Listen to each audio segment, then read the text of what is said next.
Hello. What's up? Gonna go run to the corner store. Don't do Wordles without me. Well, I can't promise that. You better hurry up.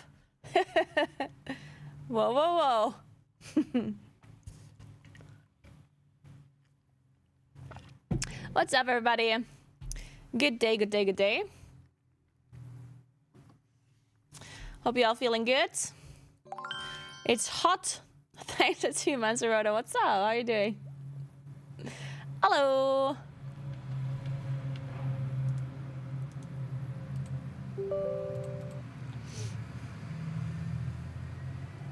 Good morning, good morning. How is life?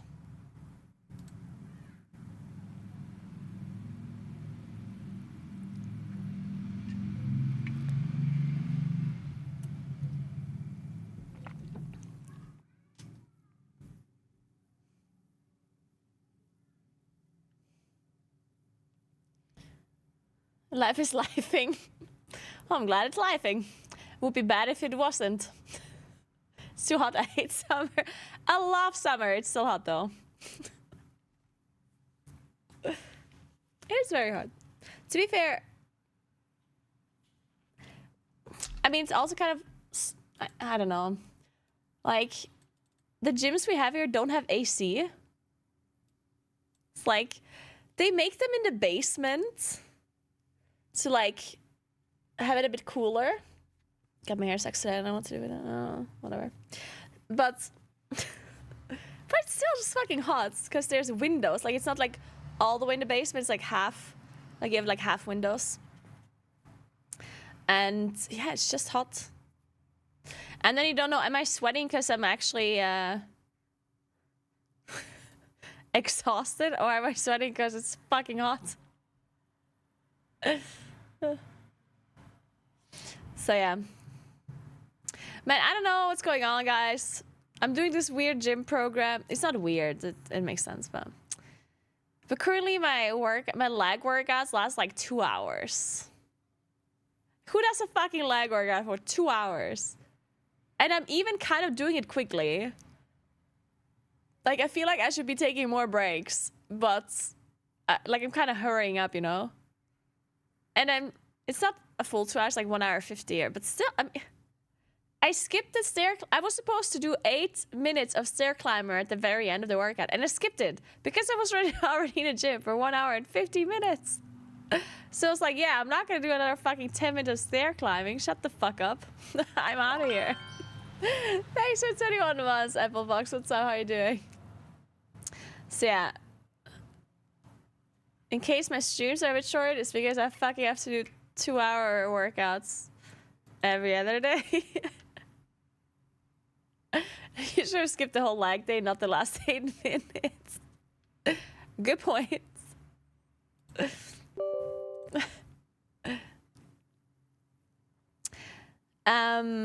yeah, so the plan for today is that we are gonna do some Wordles, of course, and Wordle adjacent games. Then we're gonna play some beta and plus.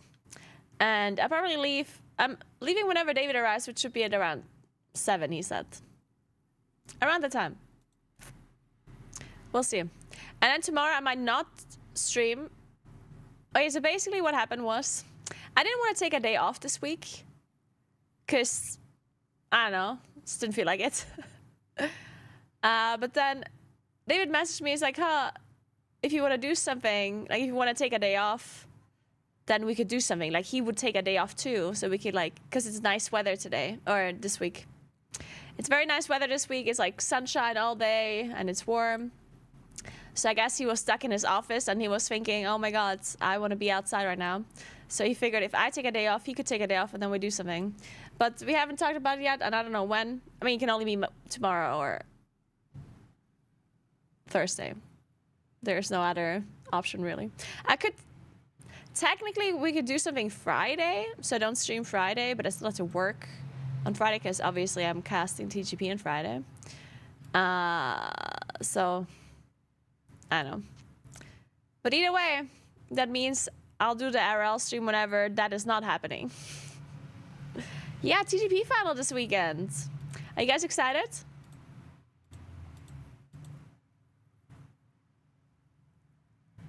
Because I am. I think it's gonna be super close. The room I'm streaming from is nice and cozy. I had to open the windows though because I haven't like aired this room in a while, and it's like it was like a little bit stuffy. So now the windows are open and everyone's gonna hear me talk outside, and maybe you hear the cars or whatever. But this is how it is now. Also, the really good thing about this room is that it's, I don't know why, but it's just cool in here. Like, it's hot outside and it's very nice temperature in here. There's no AC, nothing. And it's still just comfy. I'm a big fan of the temperature in here. Well, it's so good because my streaming room in my apartment got so hot during the summer. Like last summer, I was dying. It was so bad.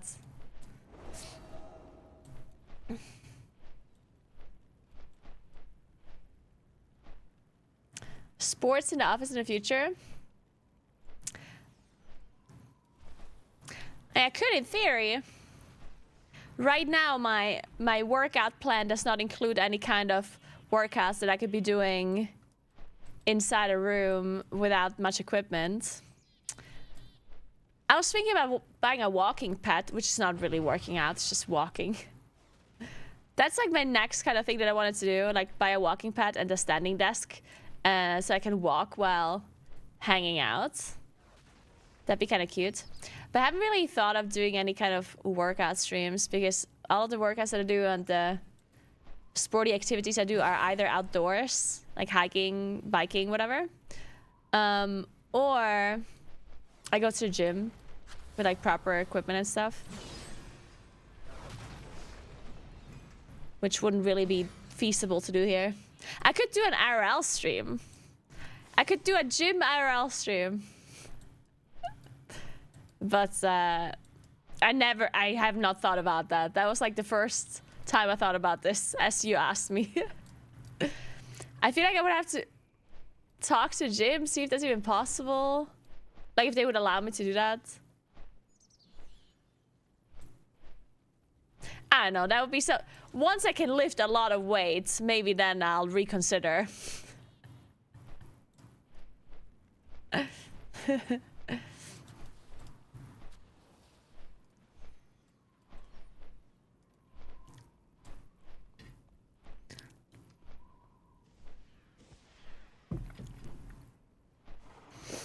Alright, so we have to do our wordles.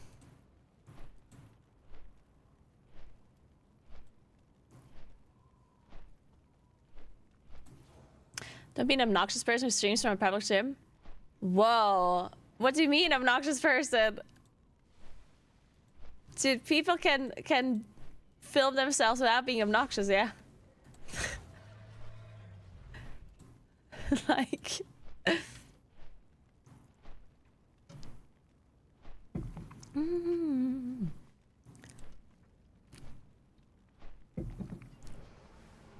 I'm good, Ervin. How are you doing? Hey, Sprito.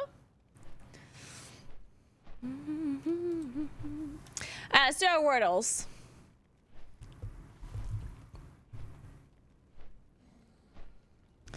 My gym has a few groups of twats that come film workouts in there, like 2 to 3 cameras, ring light. Yeah, but does it matter? Like, as long as they're not in the way of... But how is it obnoxious? Like, I don't understand. If there would be somebody filming themselves in the gym, I wouldn't care. As long as they're not... Like, as long as they're not filming me, and as long as they're not taking up more space than what they need.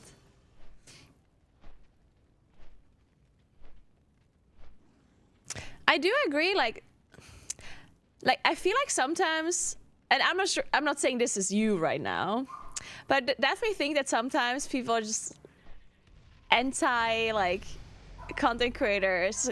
Oh my god, like, look at them filming themselves. You know, it's like, so what? It's like it's a thing, you know, it's a job, you know, people earn money this way, you know, like, it's just how it is.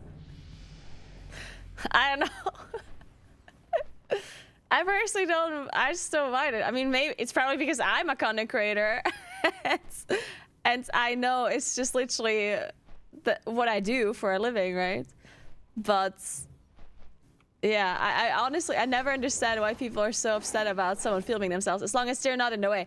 I obviously understand if people are upset if they film strangers, or if they film like in like some super public setting where they are like in the way. Like if you're in some public place and you're doing a TikTok dance and you're like blocking off half the pathway because you have to dance there and normal people can't walk past, then that's obviously fucking annoying. But if you're just filming something and you're not in the way and you're not like taking more space than a normal person would do, then I don't understand why that would be obnoxious to anyone outside of you thinking it's weird.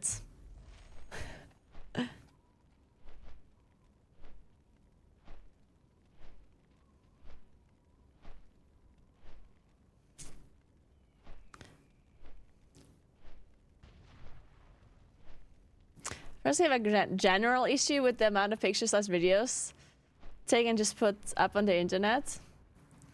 Really? But I mean, why though? Like, why do you care what other people do with their pictures and videos?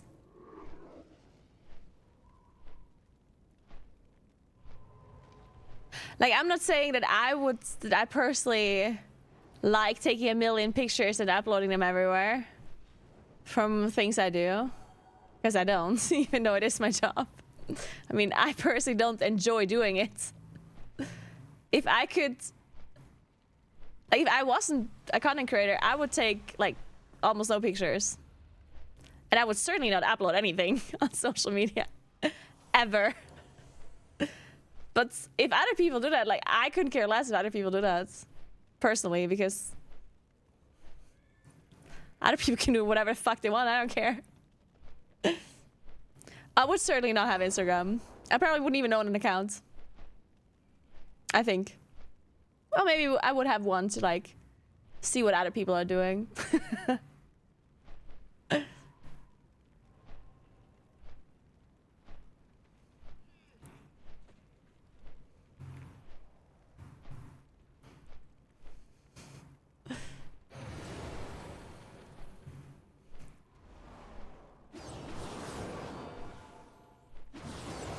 I will say, however, it is not something I feel strongly about. I mean, I personally, like, I understand what you're saying. Like, the fact that, like, if other people are filming and you're in it, that is annoying. I personally, I mean, this certainly has something to do with me being on camera all of the time, right? It's certainly very different for me than it is for, like, someone that isn't on camera all of the time. But I personally think, like, if someone films and I'm on there, like, let's say I'm in the background. Like, obviously, it depends on the situation, right? Gym is different. Like, I don't want to be filmed at the gym if I am not the one filming myself. Right? Certainly, I don't want to be filmed at the gym. And I certainly wouldn't want to be filmed at some sort of, like, situation where, like, it's a more, like, chill, private situation, right? But if I am out walking in public, or if I'm sitting in some, like, public area and someone else filming and I'm in the background, I personally would not care that much, just because I'm already out in public in a setting where other people are going to see me, and I don't mind that. Like, I don't mind that if I get ready and I go outside, I know that other people can see me, right? Clearly. So if I'm being filmed in the background, I personally don't mind being on this video, even if they upload it on the internet, because I'm just doing, like, it's nothing special I do. All that happens is that people see me in the background walking. Right? Like, that is not something that I personally would care about. I understand why people would care about it, but then at the same time, I'm like, also, like, nobody would even know that you're in this video probably either. Like, if I watch some random TikTok and I see people walk in the background, I don't care about those people. Like, Unless they do something funny. Or they wear something funny or whatever. But if they just, like, if just normal people walking, you know. So I feel like that's something that I personally wouldn't care that much about. But yes, Stefix, I mean, I never said that I never said that I would like being filmed in the gym. I'm just saying that if, like, a person can film at the gym without filming other people, that's what I don't care about. That's what I said initially. I said, because Dashu said, don't be one of these obnoxious people filming at a gym. And then I just said that you can film at the gym without being obnoxious. I'm not saying that you cannot be obnoxious. You certainly can be.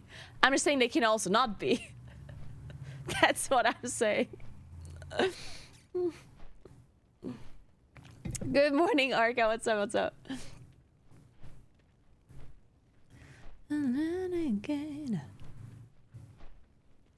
The biggest pushback against filming in a gym is the main reason a lot of people go to the gym is something. What? A lot of people go to the gym. Oh, the main reason people go to the gym is there's something they are insecure, want to change about their physical appearance. The thought that their insecurity is now being taken. I mean, I heavily disagree with this statement. I very heavily disagree. If I see a person at the gym, my first thought is not they're insecure. I'm not saying that it is true that some people might be insecure that go to a gym, but I don't think that every person going to a gym is insecure. I personally don't think that way at all. Like, if I go to the gym, I see other people at gym, and I'm just like, oh, like, these guys are working out. Cool, good for them, you know? I would never think badly of a person because they go to the gym, or like have a lesser opinion of them because they go to the gym, personally.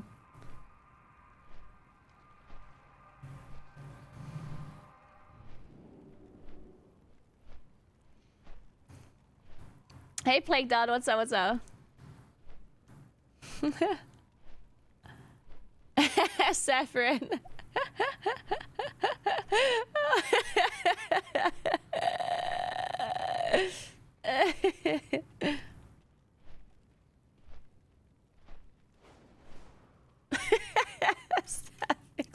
That would be a good clickbait title, in fact.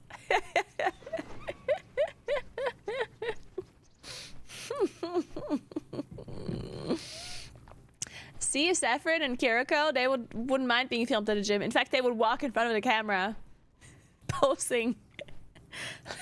like I would do an IRL stream, and both of them would be like walking in front of me, covering me up completely with their huge back.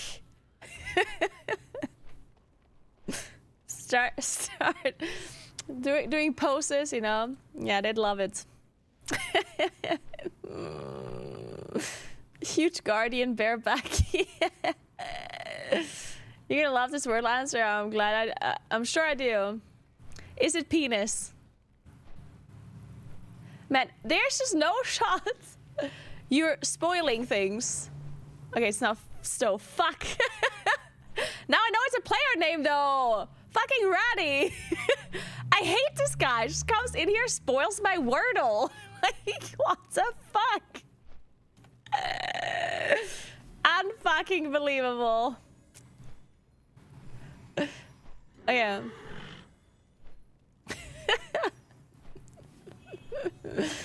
Didn't write Ratty. Favorite player, Stove. I mean, the reason why I thought of Stove was because yesterday, or like some days ago, Stove could have been like a word that fit in there, but the only letter that didn't fit was T. And I was just Stove being a normal word and not just a name.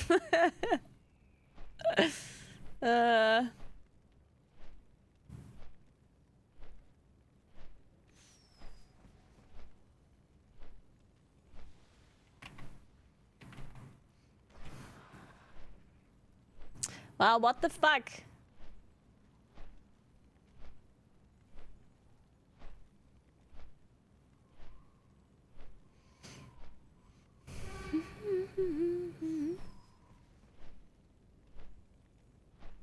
Oh, yeah.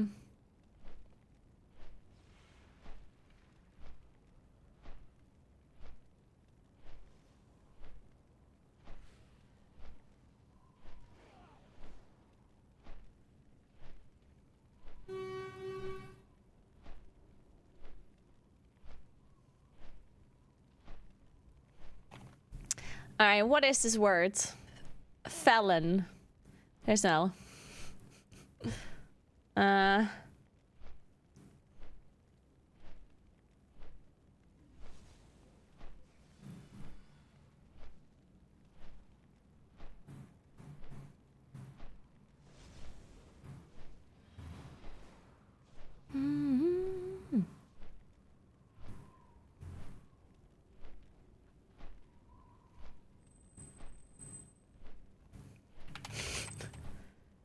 It's not deacon.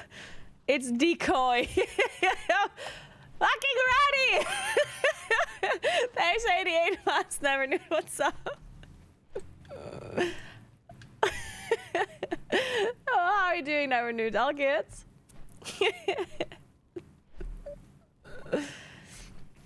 All right. So now we can do Nerdle. It was the same thing except with a math equation. So we enter a random equation first. 3 times 7 is 21. Plus 4 is 25. Ah, oh, fuck. So it's no plus, no times. And the equal sign is in the wrong spot.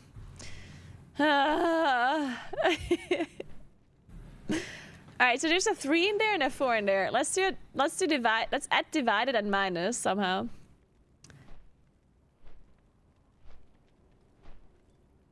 Okay, let's see it.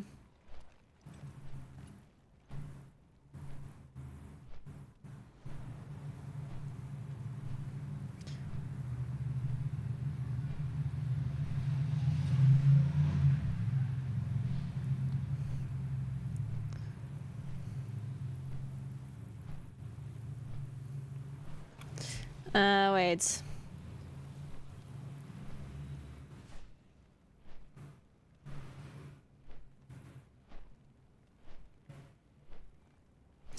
So, 49. Oh, that's dumb.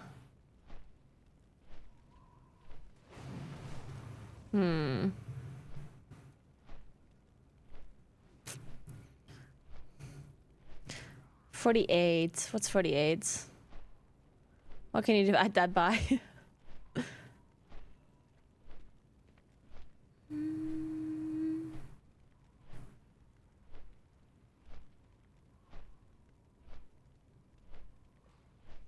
That's just 6, right? God, I'm so bad at... I swear. 48 divided by 6 is 8, isn't it? Is that a thing? 6 times 6, 36. 42, 48. Okay, yeah. 48 divided by 6 is 8. Minus... Ah, there's no 5. Fuck.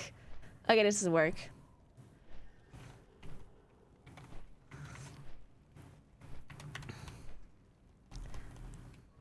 Divided by 3, 30, 18.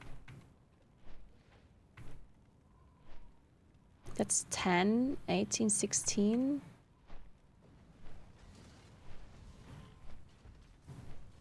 So 8 is 8, and 6 is 10, 1 is 9. 7.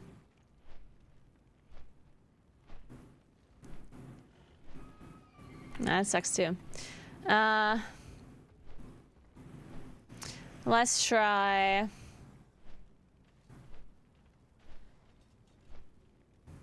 There's no 5? Dun, dun,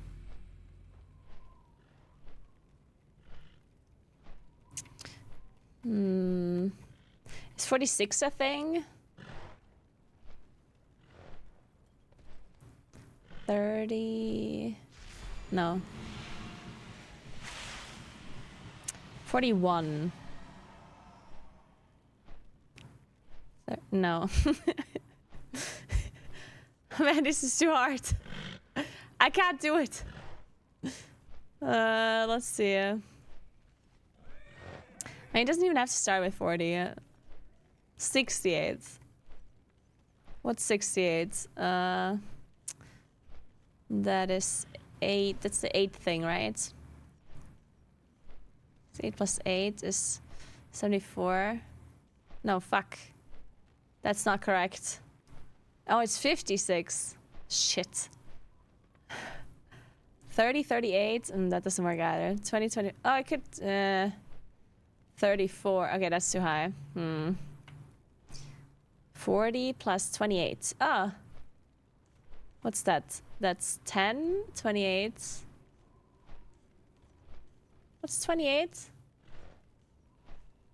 Oh, it's 7, right? It's 17? So, is 7 times 4 28? I think that's 28. So it's 17 minus... It's 9 is 8 minus... Okay, whatever. We just have 2 8s then. Wait, now I'm missing 3. Fuck. No. Now this is just too hard. Oh yeah. Let's go back to 48. That was easier.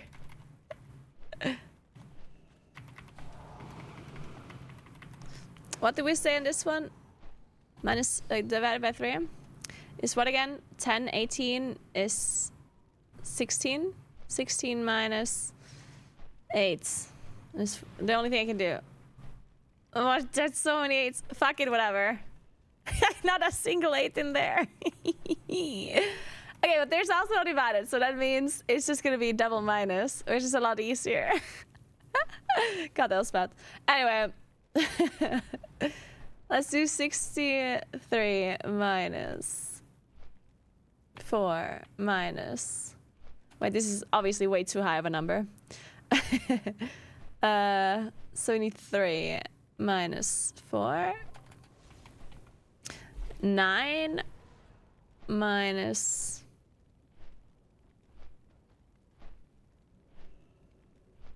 Minus 9 is 0. Whatever, let's try this. Alright.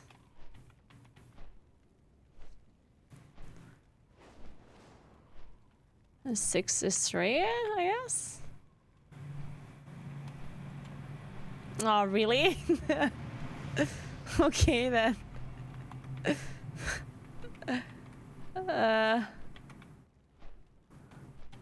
Oops.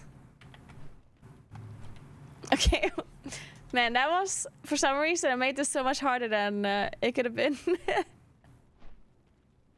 Well, anyway. Create 4 groups of 4. Let's see.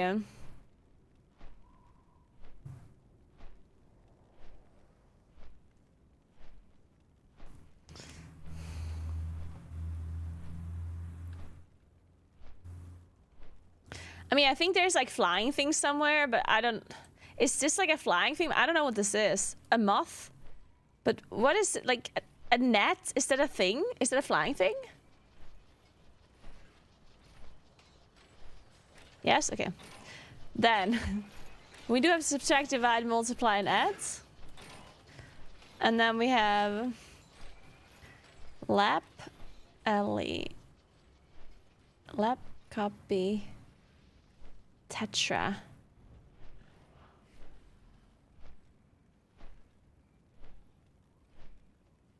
Soul, skate, alley. Cool.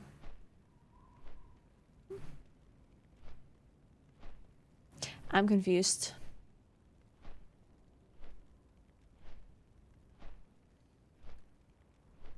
I don't know. Oh, it's a cat. Copycat? What's... A cool cat? What else is cat? An alley cat? Skate cat. What's an alley cat? What's a lap cat? Oh, these are fish. Skate, Soul, Tank, Tetra? I didn't hear... Not one. I don't know one of these. That's messed up. Soulfish is delicious. Okay, I guess I should give it a try. Alright, so we're gonna play Global, which is the game where we look for a country. And we're gonna start with Germany. Okay, the country that we're looking for is 4,320 kilometers from Germany. 4,320 kilometers. That's a lot of kilometers. That would be, let's see, 1,000, 2,000, 3,000, 4,000? Like here-ish. Maybe? Let's go with Yemen. 1,000 kilometers from here. Can be here or here.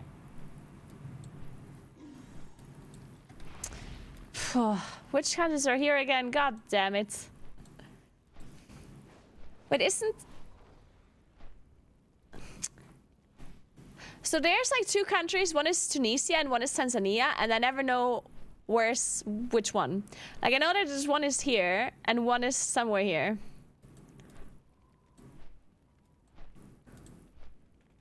I think it's Tanzania that is in the middle.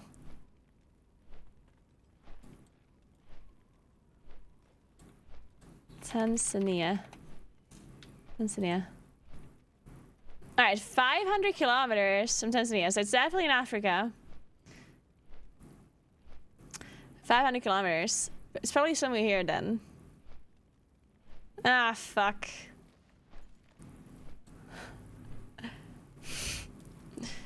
1,000 kilometers from Yemen, so it's like here-ish? Is South Sudan...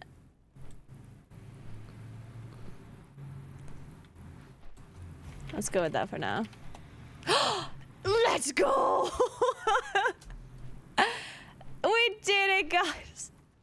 Incredible scenes. Incredible. Insane, insane, insane. Alright, next. Travel. Ah, fuck. We have to go from Zambia to Mali. The way this game works is you have to go from one country to the other by crossing as few country borders as possible. So not the fastest way, but the least amount of countries. I have no idea where Zambia is exactly. I do know where Mali is. So, yeah. I'm just gonna go for Mali. Like, you can have a perfect... So the way this works is you have a bunch of guesses. You can have a perfect run if you start from the initial country. Like if I would go from Zambia and then perfectly go to Mali in a row, then I would have a perfect score. But I don't honestly know where Zambia is exactly. I do know where Mali is approximately. So Mali borders Niger. So I guess we go with that first.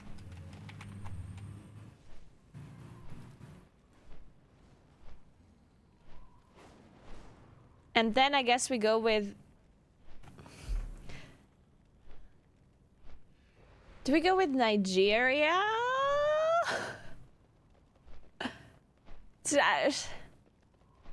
Or do we go Sudan? Chad, Sudan, South Sudan? I think Nigeria is probably better. I'm not sure though. Okay.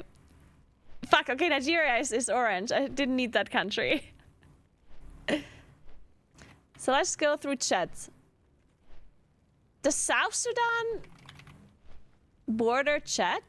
Fuck.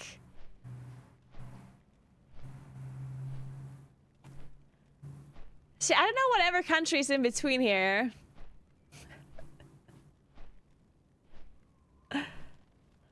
I don't know.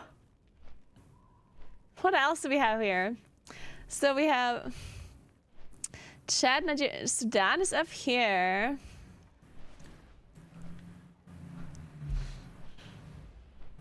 Oh God.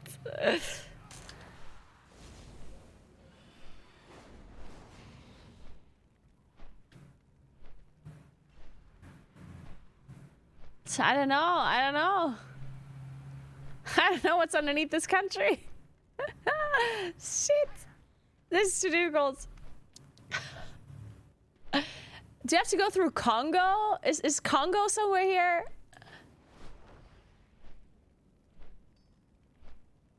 Oh God, this is way too hard.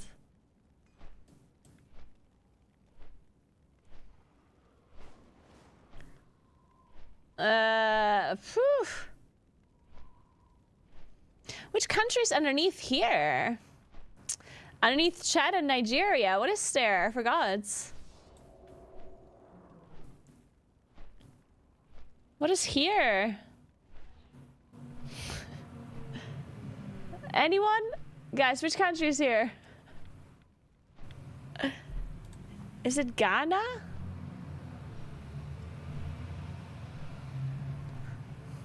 Let's go with Congo.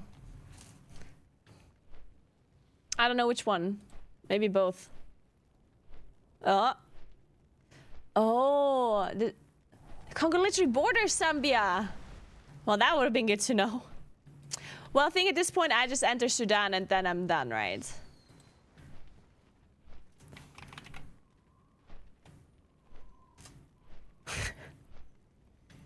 Shit, that was not good. So what would have been perfect? Wait, let me see. So you would have went... where's Zambia? Let me see. So South Africa, Namibia, Botswana, Zimbabwe. I knew that. Also knew Angola. So this is just bordering. Okay. Tanzania. Oh, Central African Republic. Oh my God. Of course, the Central African Republic is the center of Africa. So it's Namibia. And this is Zimbabwe. And what's in between? Botswana. Namibia, Angola, Congo. It's South Africa, Namibia, Botswana, Zimbabwe, Zambia, Angola, Congo, South Sudan, Chad, Niger, Mali. Okay, so what would have been the fastest way? It would have been Congo to Central Africa, Chad, Niger, Mali, right? That's the fastest? So it's 1, 2, 3, 4. I don't think you have to go through South Sudan. You just go through Congo, Central African Republic, Chad, Niger, Mali. Now, South Sudan, like, this is like, because you have to go through 2 countries here. Well, here you go through 1. So this was definitely a waste. I didn't know that the Congo is so big. Tanzania is here. Tunisia, Tanzania, Kenya, Ethiopia, Eritrea. Okay, again, South Africa, Namibia, Botswana, Zimbabwe, Zambia, Angola, Congo, South Sudan, Central African Republic, Chad, Mali. Nigeria was kind of a waste as well. I keep thinking Nigeria is bigger than it is. I don't know why. I keep thinking Nigeria like borders 1,000,000 countries when it doesn't.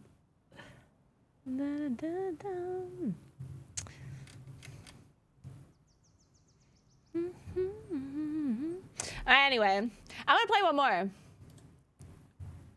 Just real quick. Ah, fuck. Not that again. Shit. Wait, I have to go to Mexico to Brazil.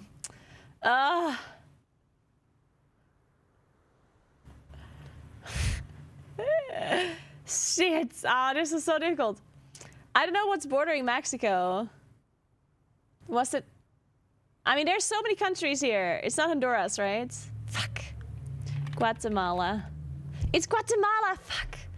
Okay, Guatemala, Honduras. Costa Rica is somewhere there. Panama.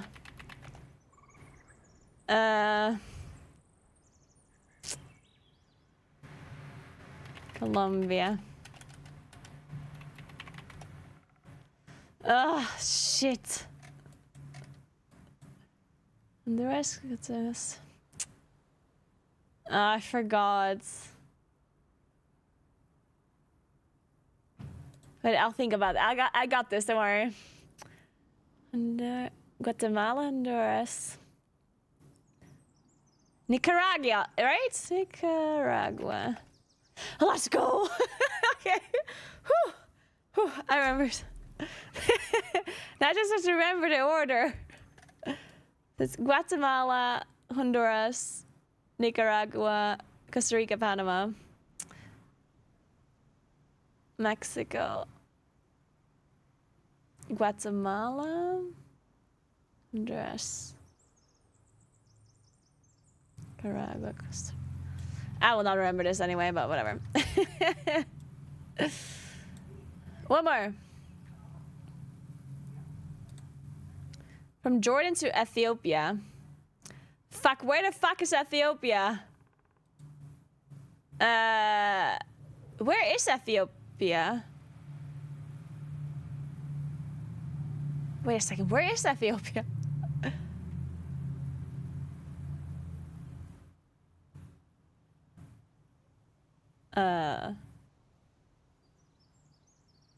Well, anyway, let's see. Israel. Wait, where is Ethiopia?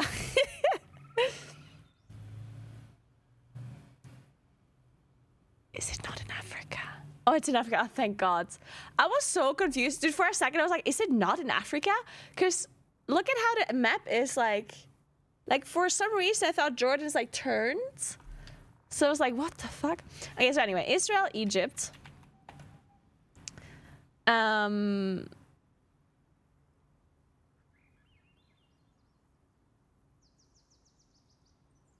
So this is just Sudan.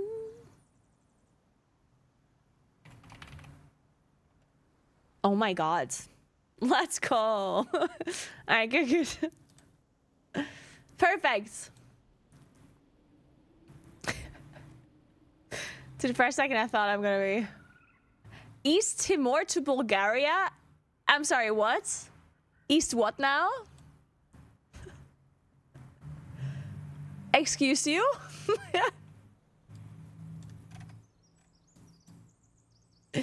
East Timor?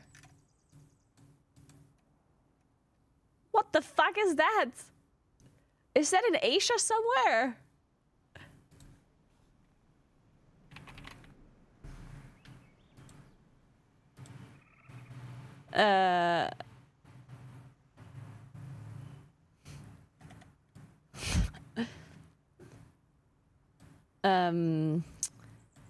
Okay.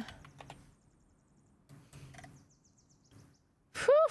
Well, I don't know where this is. I don't know, guys. I don't know. Okay, how do we get from Russia to Bulgaria is the question. Ukraine.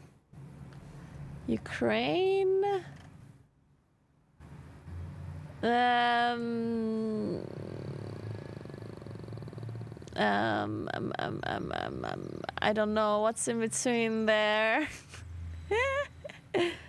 Like Romania?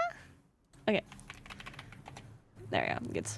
So now we just have to connect China to East Timor.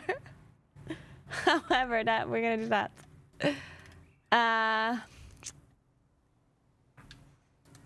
Where the fuck is Vietnam? Oh.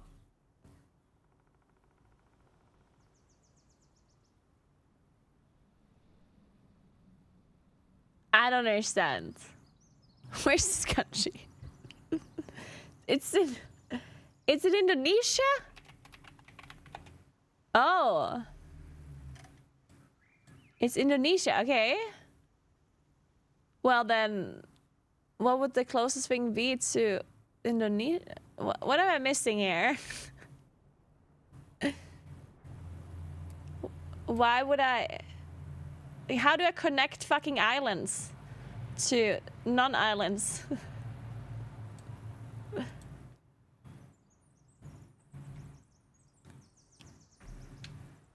To just go with Thailand? But why...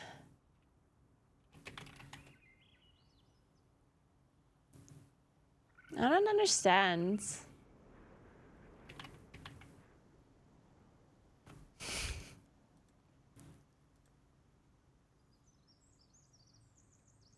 Oh, wait a second. It is literally connected. Wait, I didn't know that. I don't know what I thought. Ah, okay. Because Malaysia is connected to Indonesia. And Malaysia is also connected to Thailand. Okay, I understand now. I understand. So now we connect Thailand to China.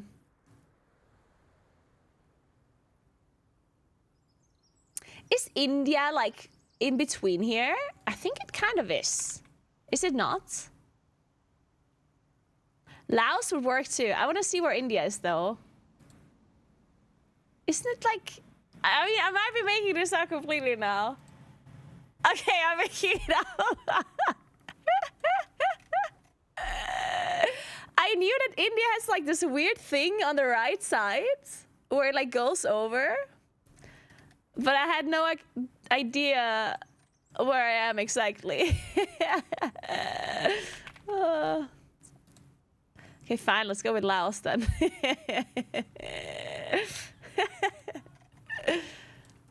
Man, it's kind of hard when you don't see the water. Like if you don't see the outline of the continent, it's so much more difficult.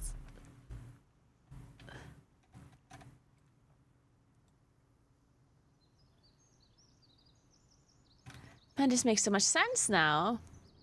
This is Indonesia, Malaysia, Thailand, Laos. So what was the fastest way then? This was the I mean, it would have been the fastest way if I didn't, for some reason, enter India and Vietnam. So the fastest way would have been Indonesia, Malaysia, Thailand, Myanmar or Laos into China, Russia, Ukraine, Romania, right? Well, anyway. Okay. Next.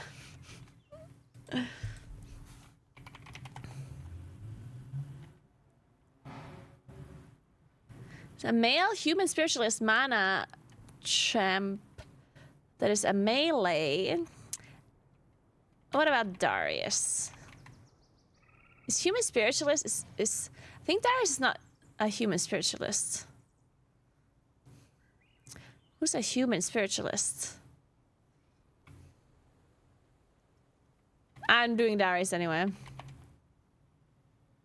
Oh?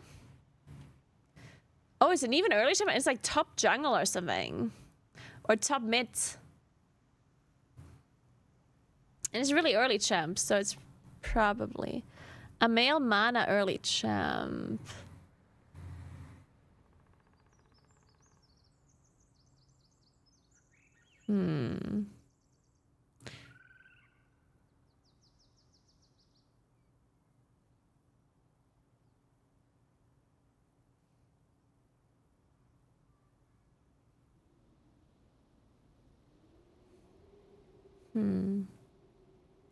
Jax. But is Jax also considered a jungler? Oh yeah, it is. Oh, it's not him. It's not Jax. Wow, what is it then? Oh dear. Yes. Good job. Oh my god, I would have never thought of Udyr. Would have never come up with that one. I hate this Waddle game, by the way. Like, it's just bad. Isn't it just bad? I don't know, I don't like this one. Female human. You like it? I mean, I just think it's dumb because half the NPCs are not in the database. It's just weird. Also, the fact that it's like I type a letter and it suggests me things is like, I don't know. Like I just type a letter and then I take a guess.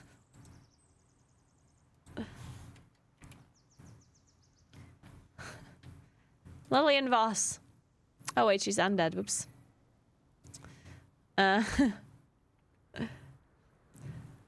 Illyria. But she's probably not a human either.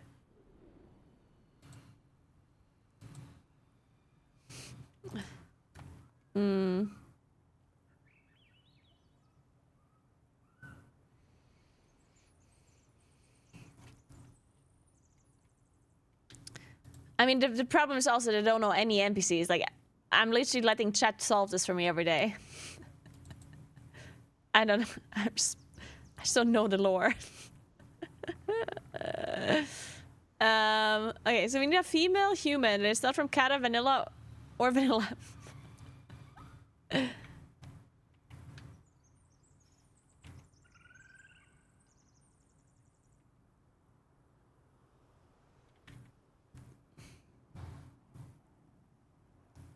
What about...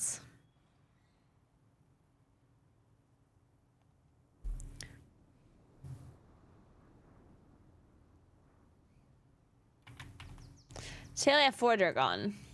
Oh, it is! Alright, I don't know who that is. But it's her. Why read chat? I literally said I'm solving this with chat every day. Do you really think I know lore people? Every single day I'm reading chat. I'm doing this with chat.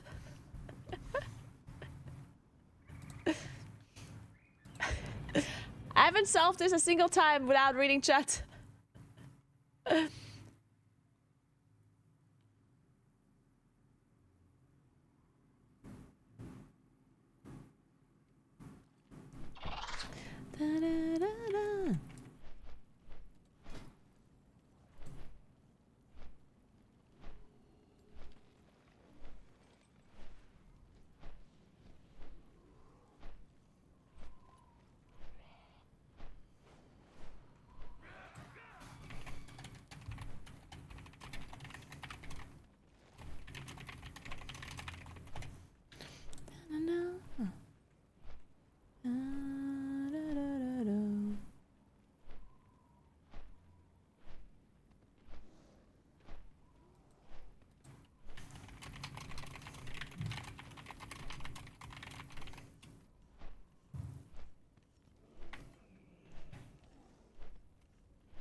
All right. Sorry. I'm currently trying to figure out how to make my sounds play through. But there's somebody that suggested this app that I'm gonna try. The app was called Real-Time Chat. And apparently you can have like a dashboard and then it plays sound for alerts. So maybe I'll try that one. Maybe that'll work.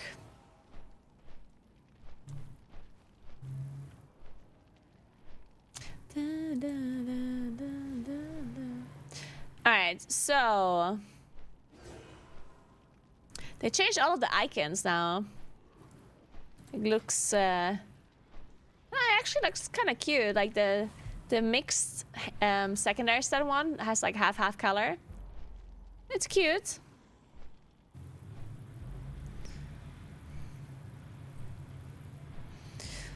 Can you buy sockets now? Or is that still not like a thing? Be clever.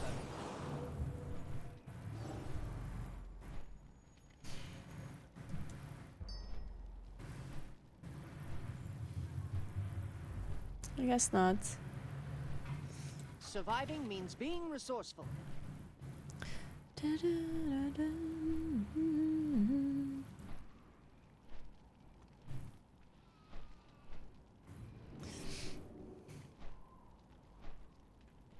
She tactically chooses not to do that. Yeah, I'm busy not doing damage. Why would I do mechanics when I'm busy trying to beat the tanks? Thought about that?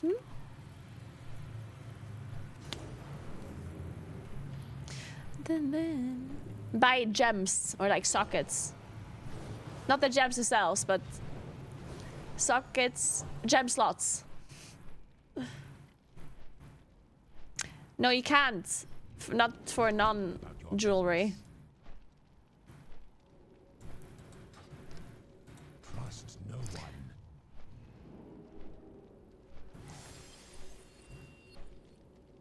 Hey, Ragmac. Well, I don't actually live here, but it would be nice to live here, actually. It's my office, but it is cozy. I like it. Remember, It's very cozy. everything has its use. So the keys that are up are kind of low, but maybe we can sneak into... No, we can't. We can do a +2.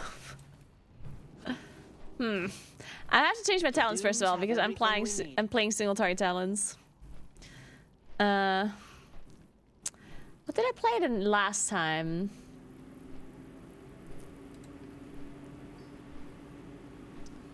And did it work out? I don't remember.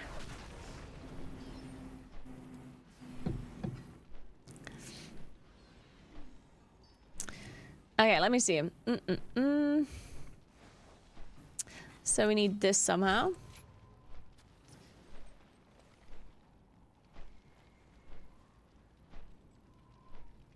Guess we don't need Power of Goldrin.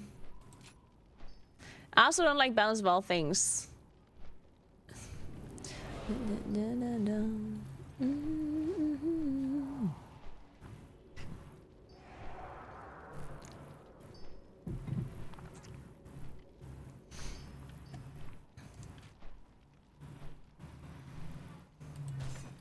We can play mushrooms. Give that a go. I don't want to play Orbital Strike though, I think. I don't... And the biggest problem with mushrooms is like it does nature damage and we don't have pulsars anymore. So what do they want us to do? Like enter solar eclipse on AoE? Like... That's certainly strange.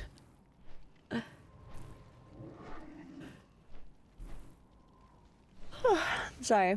Nah, I should have brought coffee, I forgot.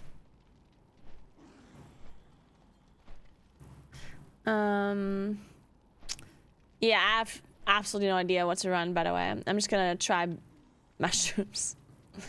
And that's it. I definitely shouldn't play style amplification, though. Guess we do this.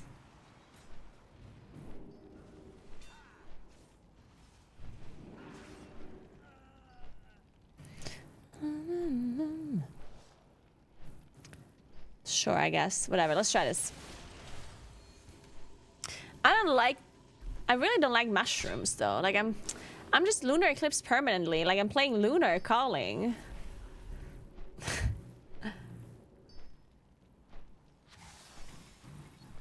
Well, what else do I play?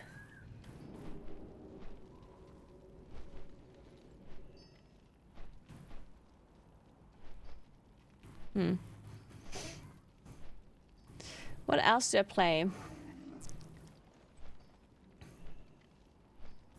Moon's Guidance also kind of shitty. Nothing. I'm gonna play nothing. None of this. I don't like any of it. Huh.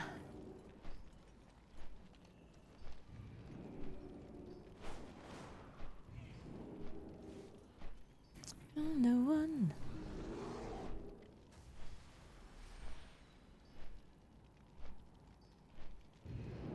fun.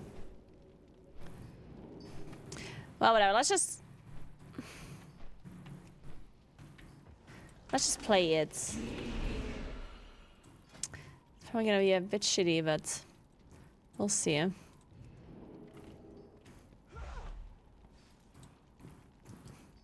Wait, there's no raid testing this. When is the next raid testing? Next week? Or is there no more raid testing? Oh, there is no more raid testing. Okay. Good, good, good. I need to practice some Hearthstone.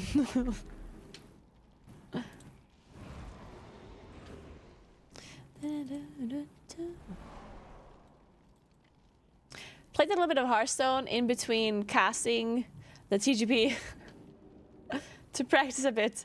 It didn't go too well.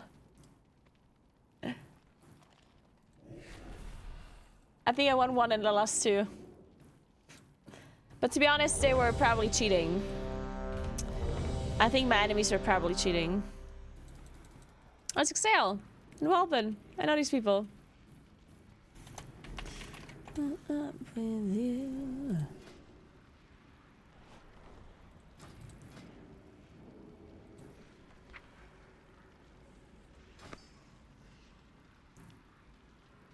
And what did we do? City of Threats.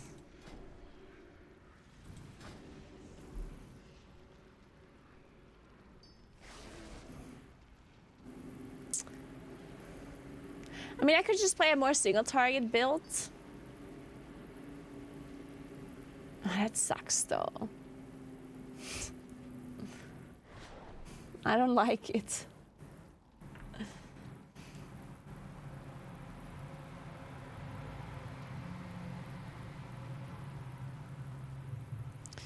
Up with you.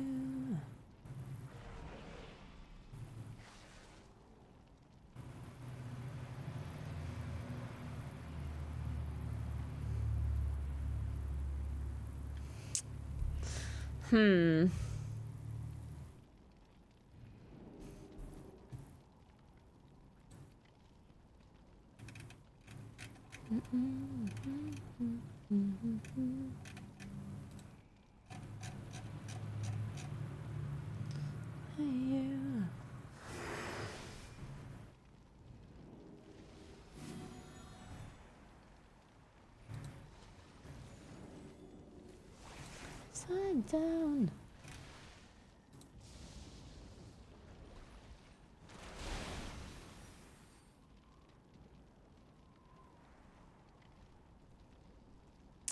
Ah, okay, yeah, I could play this.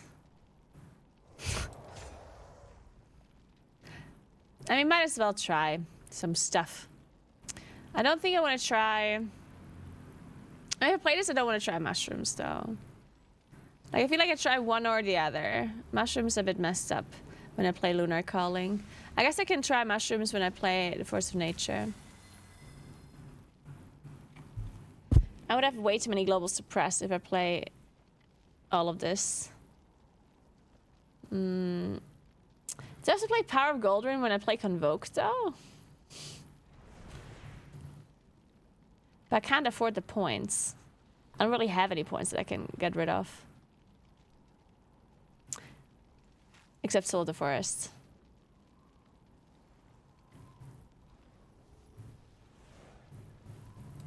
But we want Starfire damage.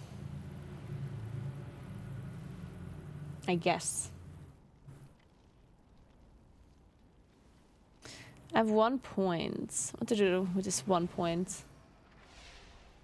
Werveloon. Nah, I'm not gonna go Werveloon. What about... I mean, 1 point in Power of Goldrin? I guess. I don't want to go Harmony. I want to go Astral Communion. Alright, let's do this.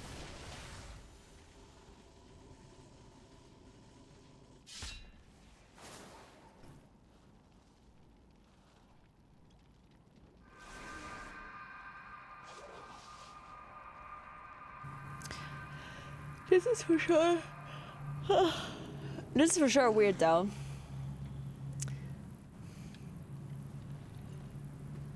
It might be fine. We'll see how much AoE damage we do. It can't be worse than what it usually is, right? I mean, it can be, but... Will anyone really notice if we do less AoE damage than we usually do?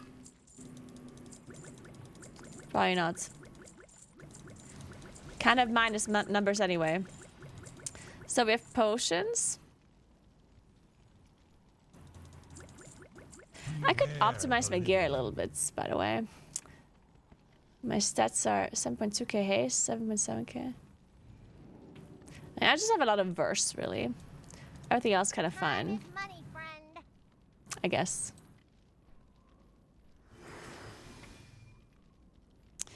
Okay. Have a good one. Mythic difficulty is not available for this dungeon? Oh, it's like, we probably have it on Mythic 0 or something, right? No, wait, now I'm confused. Did they just disable in Plus or what? Interesting. Oh. Dark Cleft Frame. That's like the, they have like the thing where they have the wrong name. I get it now.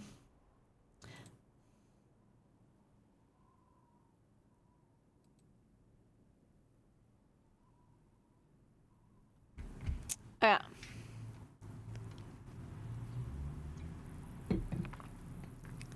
Yeah, Blizz just doesn't care. Can't believe they don't care about us.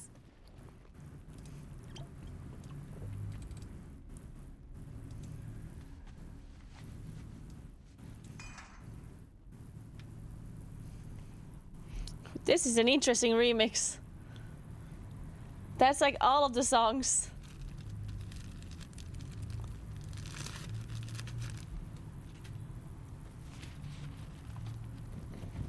That's just so many songs in one.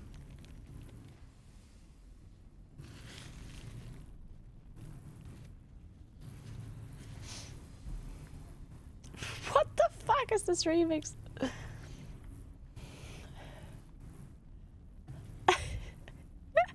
Ah, you've arrived. That's crazy. Our friend awaits you in the High Hollows.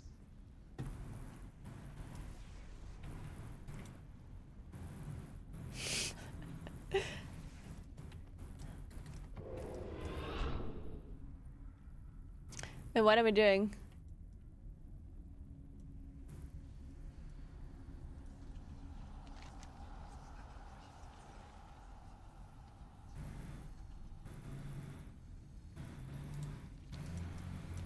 What does it do?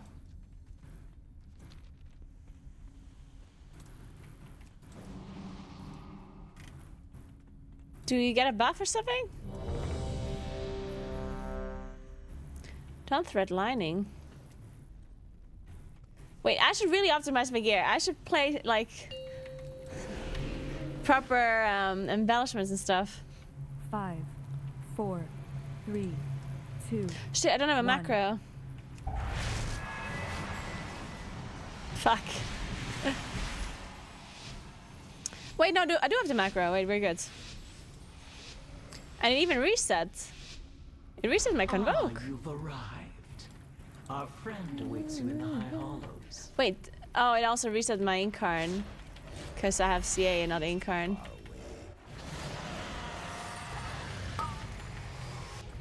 Our queen offers a most wondrous gift. We Wait, will become greater I just than we convoked without are. being in CA. I pressed a macro, but it didn't go off for some reason. Hey, Sko, what's up, what's up, what's up? Man, that scared me. Oh, gadget!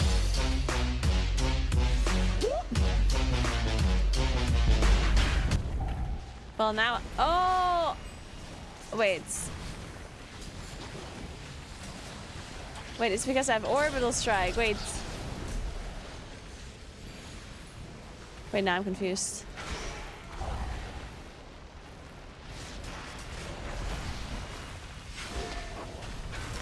I need to drag my orbital strike macro into my bars.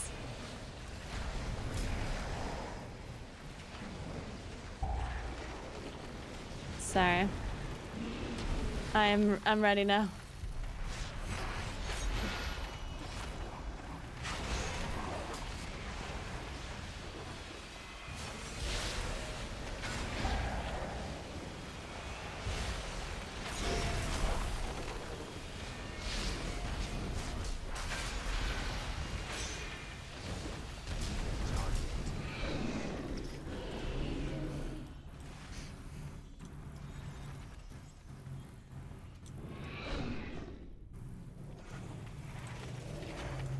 At this point, I might as well just wait until my Convoke's ready. Next pull, I use my cooldowns. I'm saving my cooldowns for next dungeon. Ah, fuck.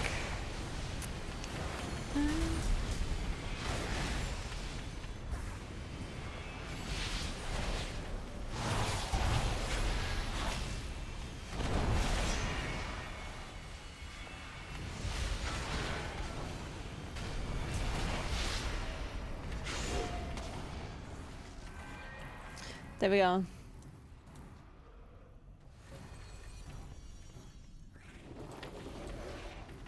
Invaders, fear not, citizens. We will show them on Suret's farm.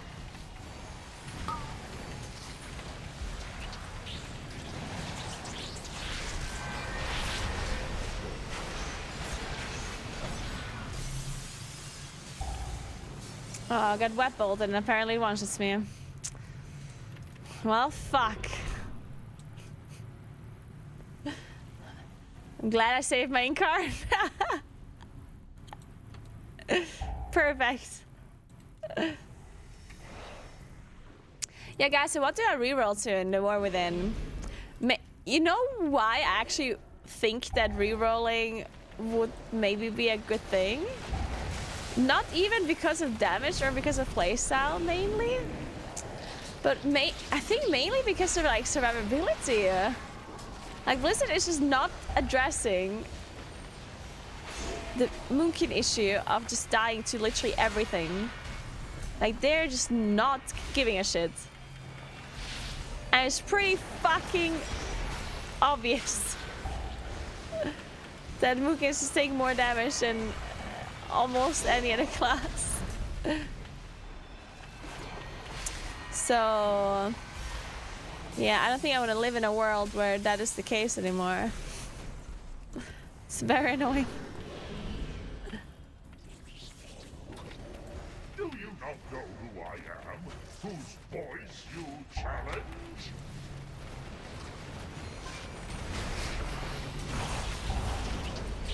Oh, I thought you got my bad.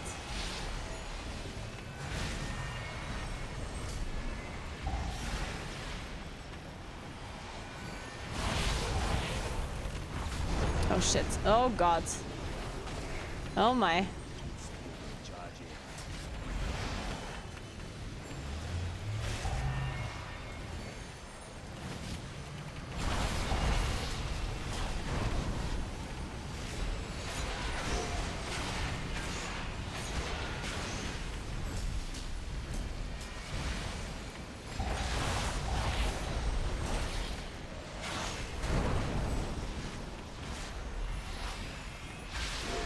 Oh my god.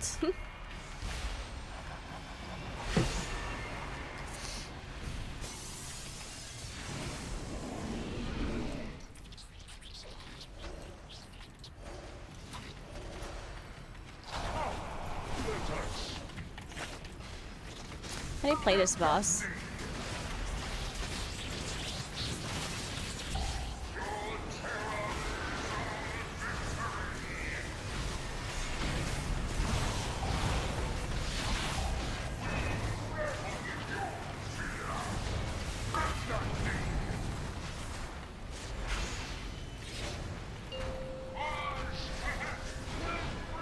Dude, is my gear rat like...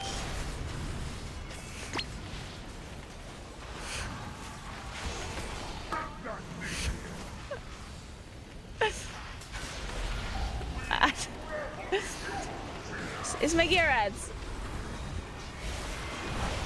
Is my... Is my idol not scaling?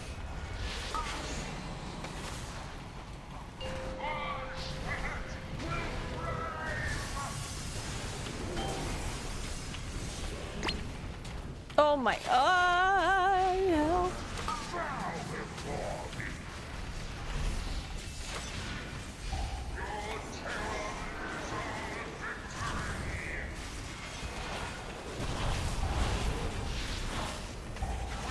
Sorry, I'm, oh yeah.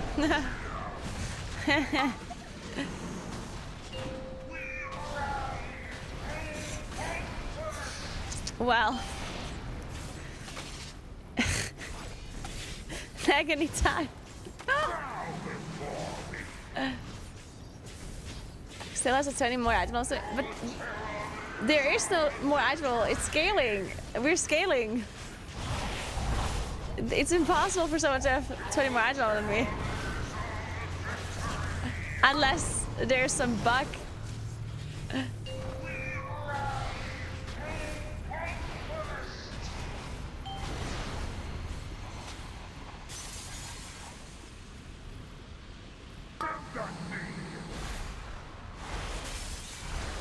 Mage looking good right now? Oh yeah, of course. Mage always looks good.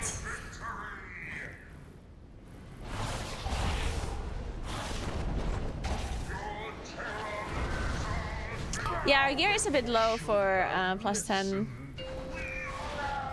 Like the scaling is not the greatest, but I shall prepare your eulogy myself. oh, our tank left. Well, he didn't like that one.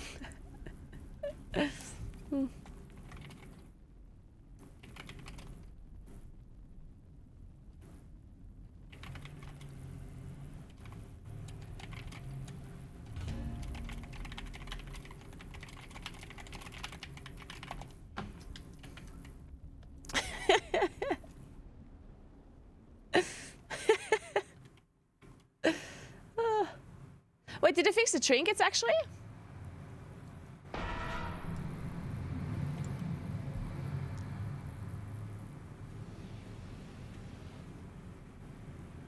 The Darkman card trinkets? Or are they still broken?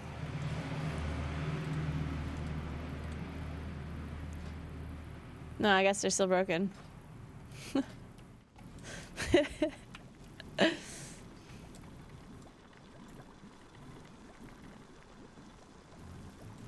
Okay, well, whatever this was, I didn't like it. We're definitely not doing the Convoke thing. Convoke stroll. Hey, Carmexley, thank you so much for the raid. I appreciate that. Hello, hello, hello. What's up? How you doing?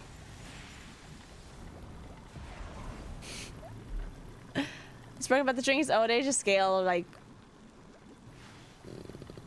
they're just basically super over budget. Guys, I think there are already talents that I can play that would be helping. Phew. Maybe go back to great alignment. I don't know. Have you tried the Warlock talent?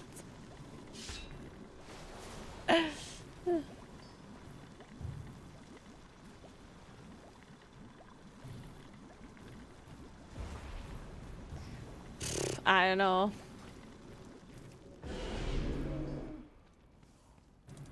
Hey, how you doing?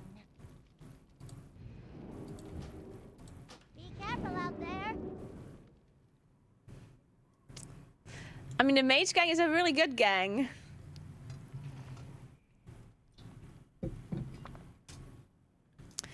Moonkin is Moonkin on beta is very cursed. Very, very cursed. They recently changed, like they recently gave us some changes that didn't help at all, which was unfortunate. Because I was like, oh my god, Moonkin changes? And then it's just like, did nothing. It was a bit unfortunate, you know.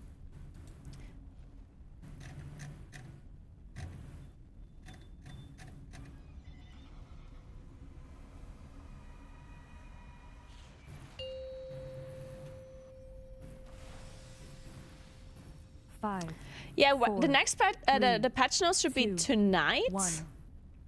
right?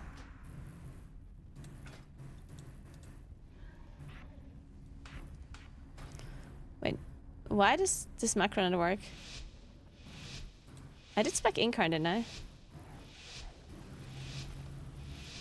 Why doesn't this macro work then? Ah, you've arrived. Oh, I just don't have a tooltip Our enabled. friend awaits you in the High Hollows. Wait, I do have incarn, right? Wait, I don't have incarn? Wait. What the fuck? Why doesn't the macro work?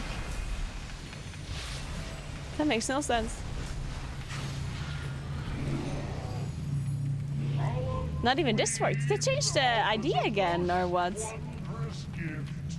Huh. We will become greater than we are.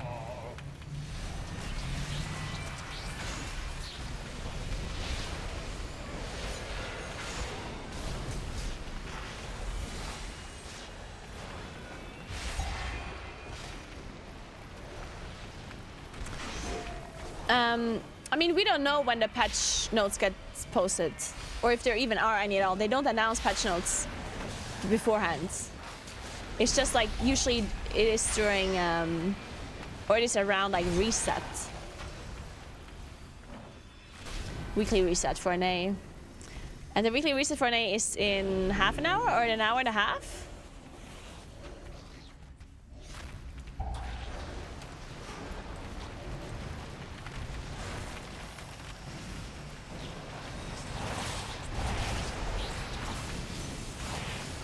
Sorry, I moved.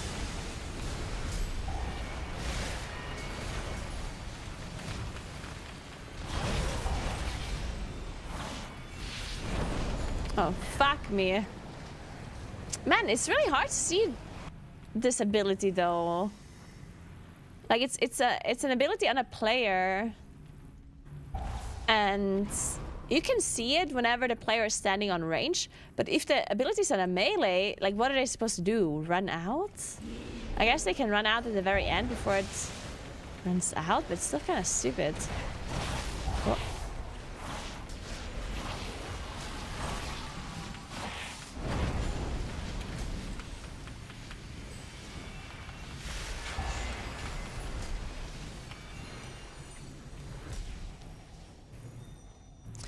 Yeah, a marker is not really helping either. Invaders. Because if the person stands in melee, like look at all of these players in melee right now. I don't see any of them. You see, right? The only person I can kind of see is the tank. But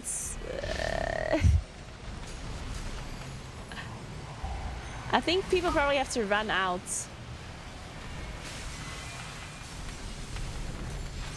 And right before it runs, like before the debuff gets removed, for it to be visible enough.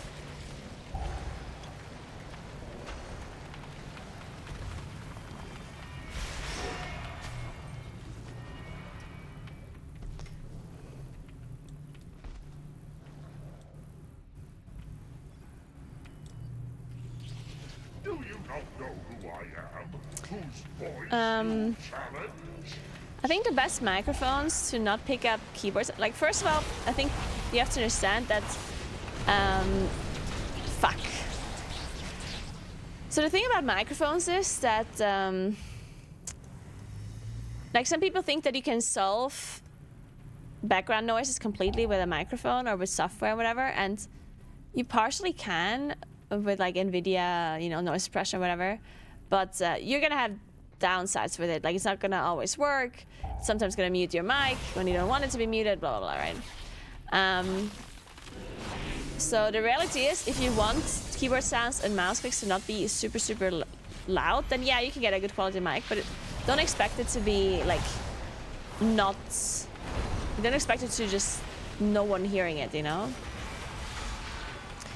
Because the mic cannot like do any wonders where it completely removes a certain noise. You can add noise gates and noise suppression, but usually they have a downside involved. Like, it doesn't only cancel out the noise from a keyboard or a mouse, basically. So to really solve background noise issues like keyboards and mouse, you kind of want to make sure you have an actual quiet keyboard and mouse.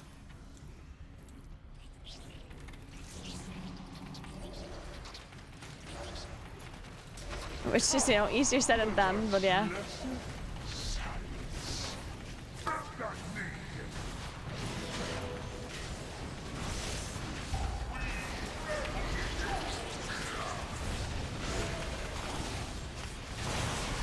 Because even good quality mics can't really remove the noise without it having some sort of downgraded quality. There's a lot of good programs that can cancel out background noise. Fuck. If it's permanent. Like, for example, like background humming. You know what I mean? So if there's like a background humming from like a fan, or the PC, you can just hear the PC in the background, or a fridge or whatever. Like that one, there's a lot of programs that can filter it out. It doesn't have to be a good microphone. It can literally just be a good program that filters it. But something like keyboard noise and mouse, it's very hard to cancel or to like completely remove because it's actually really loud. What you can do is get a microphone that is aimed away from your keyboard, right? There's some microphones that mainly pick up sound from the front. Like this microphone here, for example, it's like right in front of my face. And my keyboard is underneath it, like it's really close to the microphone, but it's like the microphone is focusing on picking up sound from this side, right? Not from the opposite.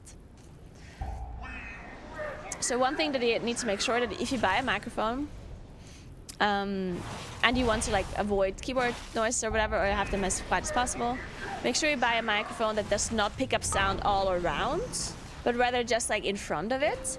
And then you have to place the microphone in front of yourself, you know, with a microphone arm. Whichever the mic is, I don't think you have to buy like a super expensive mic. I think the setup is more important, like the way you place the microphone.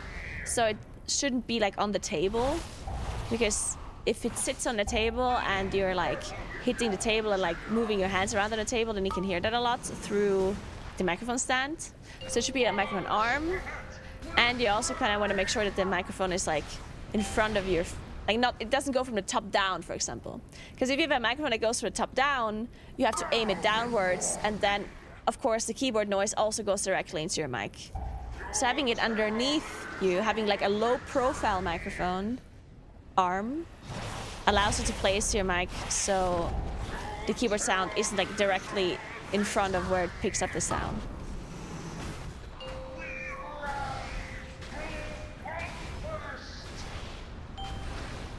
Yeah, I'm not saying that you cannot get a microphone that is aimed towards the keyboard, but like it's certainly easier to have a setup this way, right?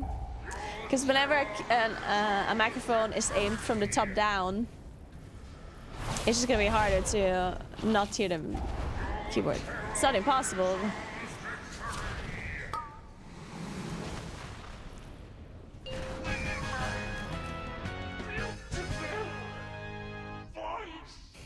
Well, that was all me, guys. It was all me. Good job, everyone. Good job. Ansarek has eyes everywhere. You'll need to blind them to meet the Vizier.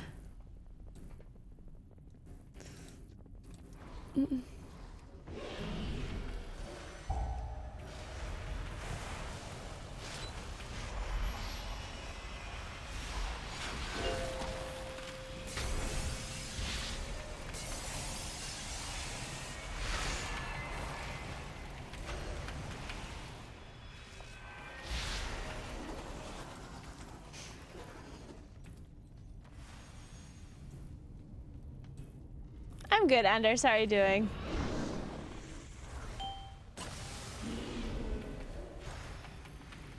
Oh. Dude, what's going on?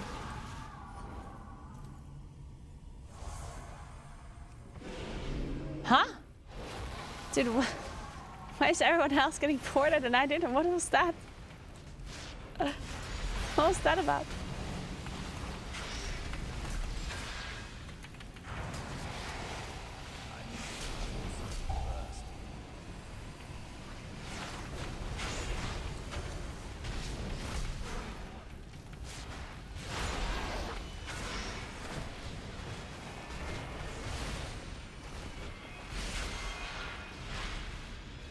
Is it a frontal? Just face rush? No. I wasn't standing in front.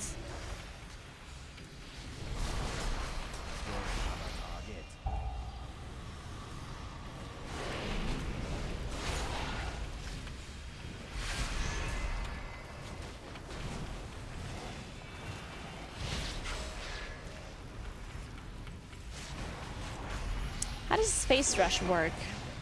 By the weed, one of Onsuric's spies has fallen.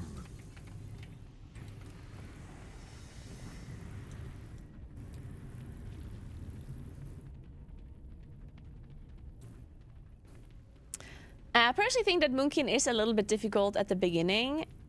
Mainly because there's like two different things you have to understand. Or to, like, you kind of need to get a muscle memory for it. I don't think Moonkin in itself is rocket science by any means. Like most classes aren't. But initially I think Moonkin is maybe a little bit harder to get used to just because you need to kind of understand the eclipse system and to get a feeling for the eclipse system. And in addition, you have the astral power. So you have a resource and you have like a background system, which is the eclipse system. So, you know, it can just be a little bit weird. It's like, oh, am I going solar? Am I going lunar? What am I casting solar? What am I casting lunar? How do I enter the eclipses? How much astral power does this spell generate? How much astral power does this spell cost? You know, like it's some things that you need to get used to. And that makes it a little bit harder to initially get into. It's not, as I said, like it's obviously not hard. But just this initial learning curve is a little bit harder because of...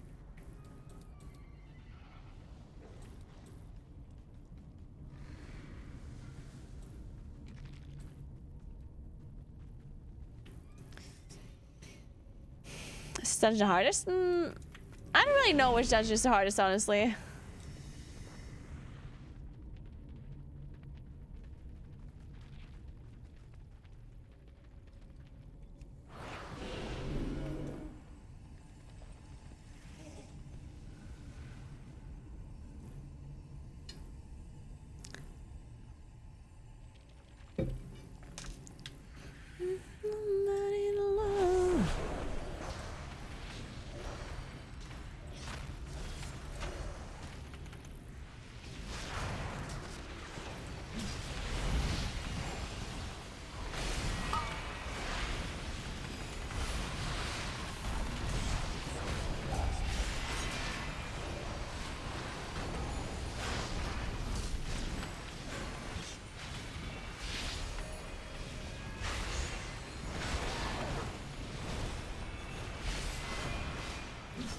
Yeah, how does this Void Rush work? I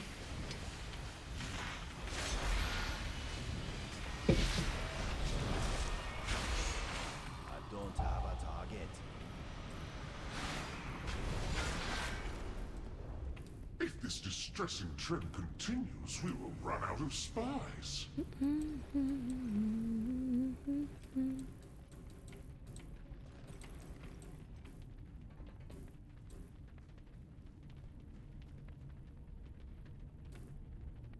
Ah, shit. Oh, I could have walked on the other side. My bad.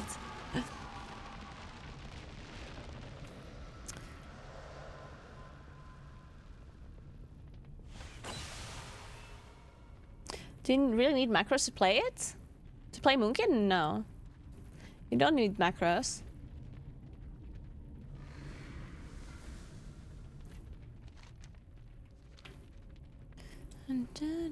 I mean,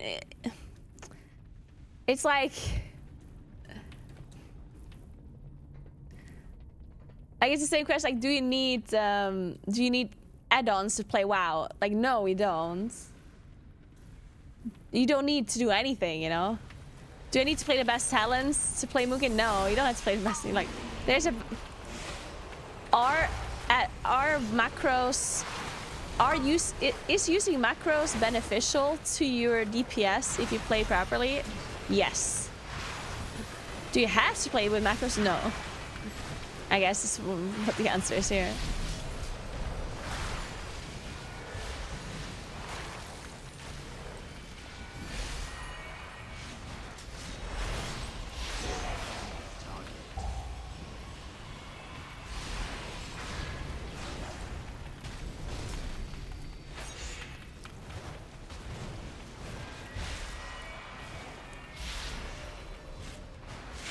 Hey, Butters, what's up? How you doing?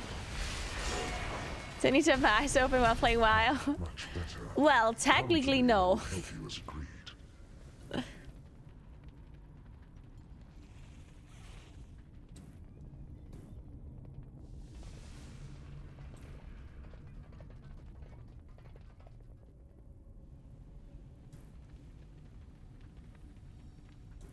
I know why my Incarn thing doesn't work anymore.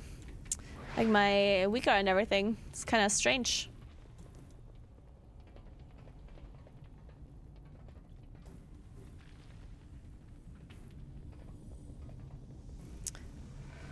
Most top DPS couldn't do top DPS without macros? Wait, I mean, that's wrong. There's many classes that don't require any macros whatsoever. Moonkin could easily do a lot of damage without macros. It's just, I mean, there's classes that have some more important macros and other classes that don't. I mean, what kind of important macros does Moonkin have? Nothing really. A macro that has your Incarn and your trinkets and your berserking. You can press it separately, it's not gonna be the end of the world. If you wanna have 3 keybinds for it, then you can play 3 keybinds. Iso has made a mockery of our traditions. At the Queen's tisk, tisk, tisk. Dear Nizrek, a traitor. Our Queen will be so And Starlord cancel Aura macro, of course, is also a thing, but Die. Then we'll you don't have to cancel our Starlords. It's not gonna be the biggest DPS game to do that.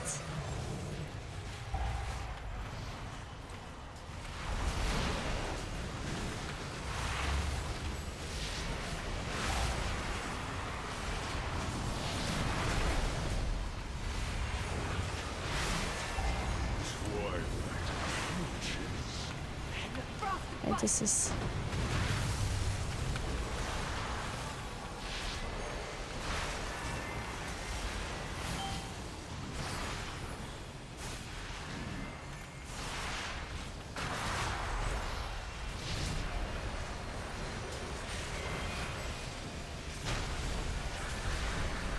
Allow me. Your blood will freeze.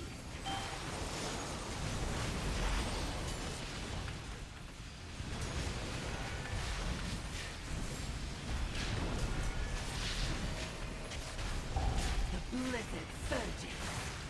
darkness consumes.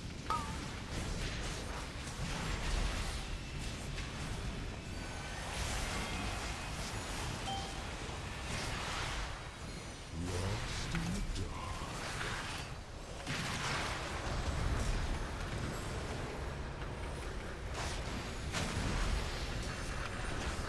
My turn.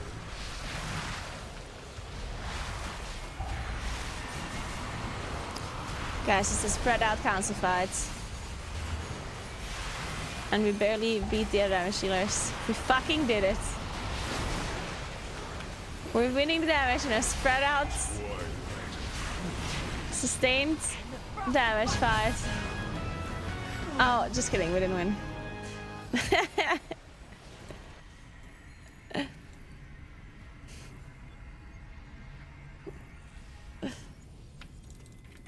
We gave it a try. Our strands are strong. None will pass.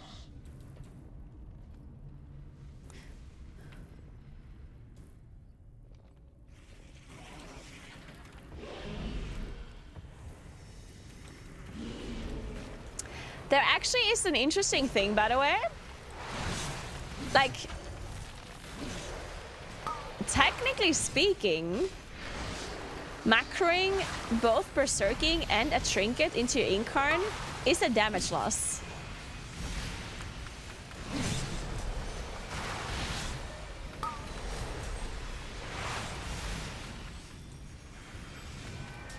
Because, now let me explain.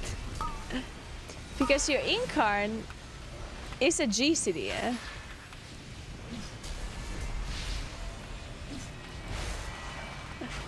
Wait, no, wait. Wait, is incarn currently a GCD? Wait, is it? Wait, I know CA is not a GCD. Is incarn a GCD?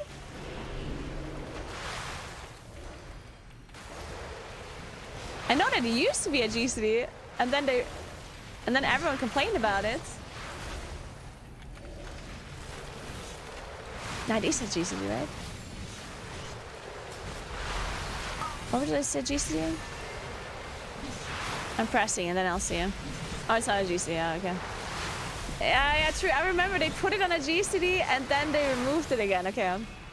Okay, so I take it all back. Everything I said is a lie. It's not a damage loss to macro anything in your incarn.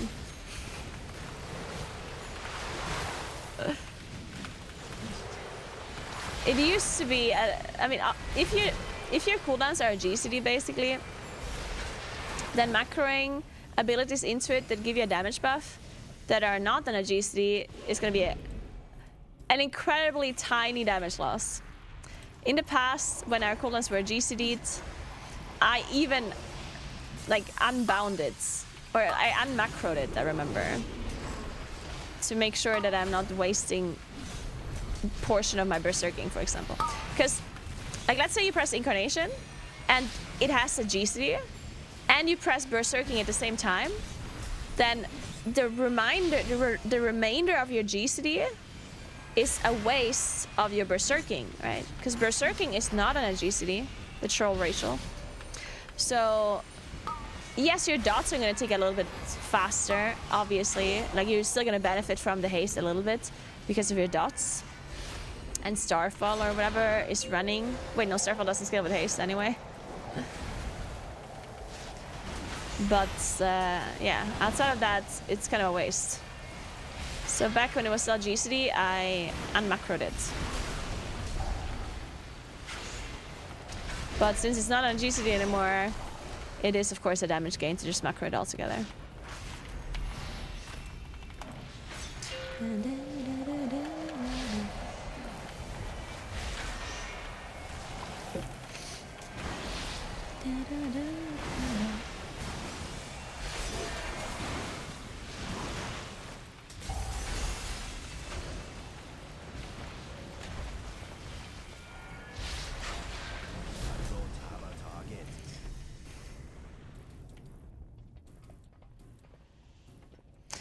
Having CDs on GCD is bad. It really is. I mean, I remember like when it was really normal still to have CDs on a GCD, but that was in that was like Worlds of Jenner. Cause Heimal, our cooldowns were in GCD, I think. But back then, I mean, the game was just a lot slower, and then it just made sense. And now, like, everything's faster, so it doesn't make sense anymore. But I'm glad they went back on that decision once everyone complained about it.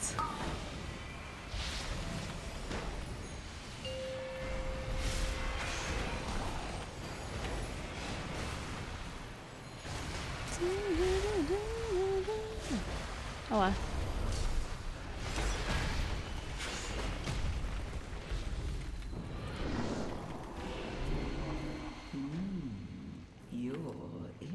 You're interesting.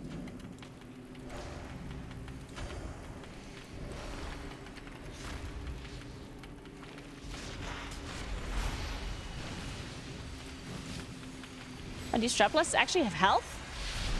Or are we just ramping? I think we were just ramping. Wait, how does this bus work again?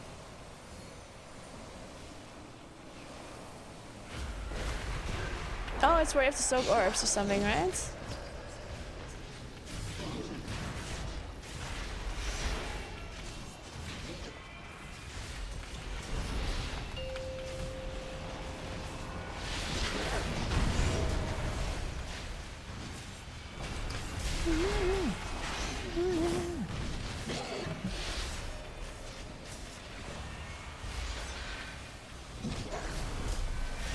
And we have MS up. Probably should let the MS people soak it.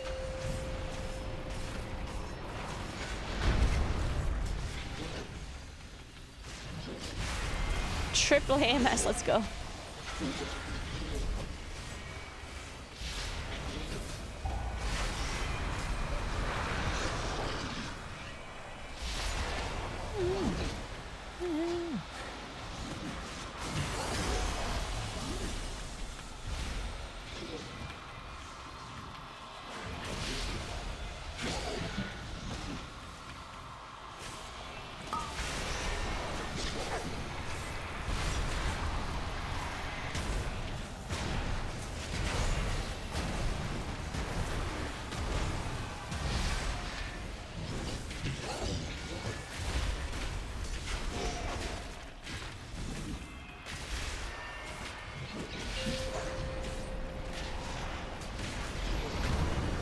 Oh.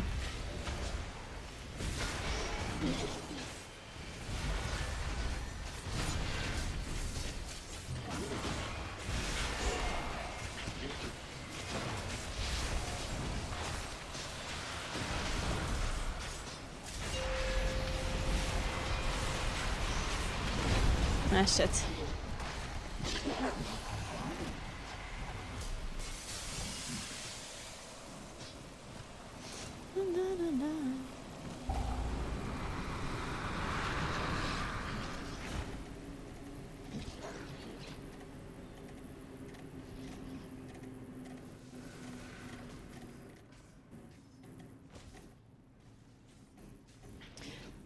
What question am I supposed to read? Sorry, I scrolled up, I don't see a question.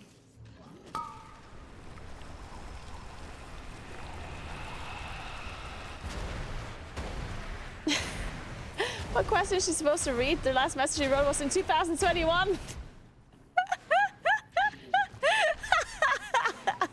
I love that.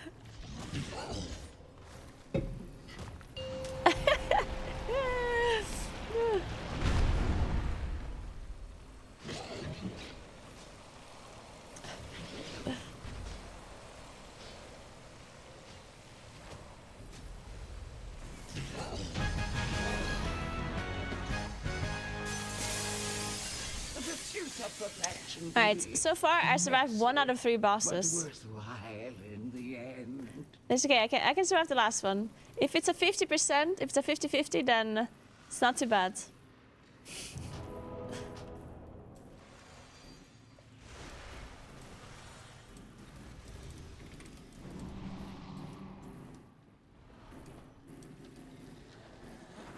Ugh.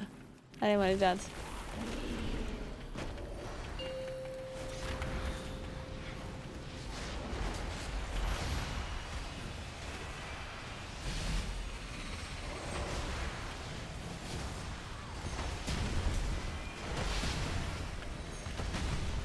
Oh my god, guys, this guy's doing physical damage. I love that for me. Wait, maybe it's not reduced by armor. Wait a second. So persistent. That'd be troll. A reward. Witness the unparalleled wonder of transformation. Don't do double, okay.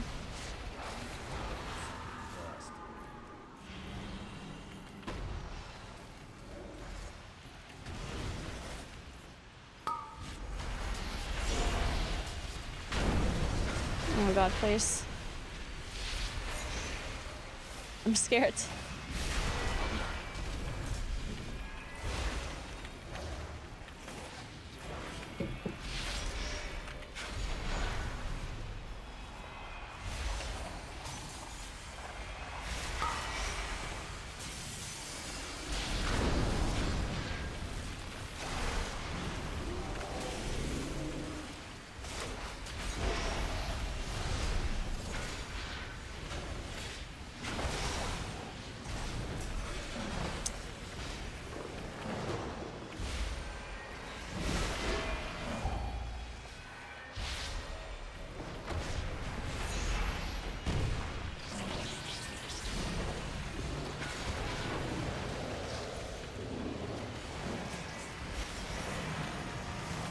Dude, after this dungeon, I'm gonna go, I don't know, like, get some better gear or something? I mean, I honestly think it's not gonna be the end of the world. Like, it's not gonna make or break anything. But maybe get, like, a better embellishment or whatnot. And hope that it fixes my life. I mean, I do have embellishments. That's the thing. I actually do. I just don't have like a super good one.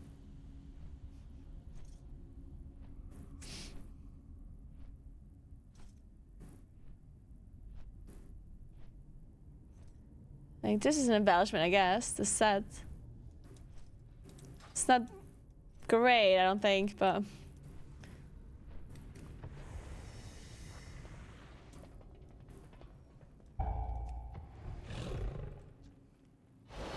And how do you get to this place? Uh-huh. That makes sense. Probably can't fly in the middle. There's absolutely no shot. I reroll for Moonkin to... We have the bug! Oh my god, the Ruby Life full bug is in this dungeon. I think... Man, how does this boss work? Witness the glory of our ascension. The sideways running bug.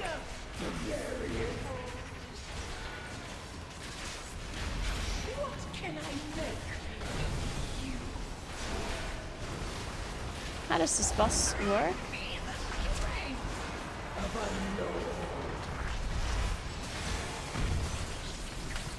Why am I dead already? Holy fuck.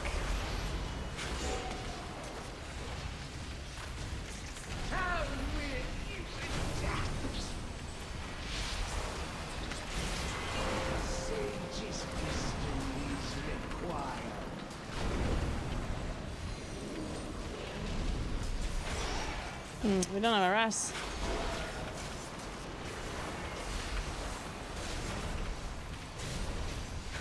Survival of the fittest.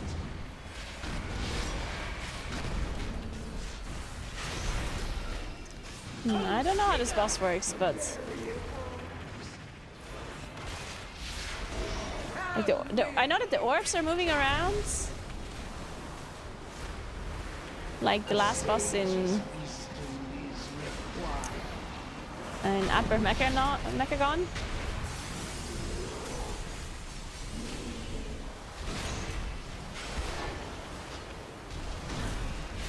That's kind of all I know. What can I make? It, you had such potential. What happened? Are we not allowed to play this boss?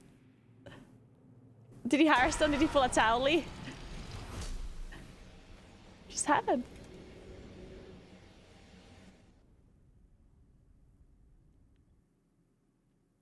They didn't just turn on and plus, right?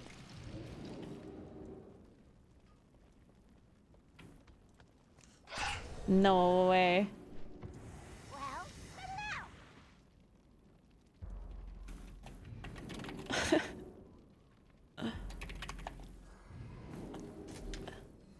New build ink? I mean, pleasure doing business with ya. but they... why would they have to port us out of the dungeon? For a new build? I'm confused. Hello, Anonymous. Thank you so much for the 5 subscribers. Appreciate that a lot. Thank you very much. Welcome to Charp, Enrage, Pomato, Thandoric, and Melancholia. Thank you so much, Anonymous. I appreciate that a lot. Thank you. NA reset. Oh yeah, it's just 5. It's NA reset actually, yeah. Good point. It was literally reset.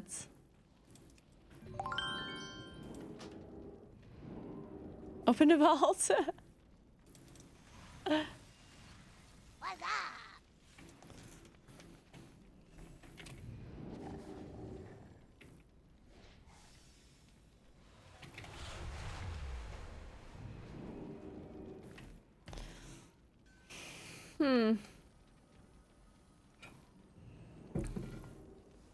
Guys, if you want to check out someone that does damage, all of the people in my group are actually streaming.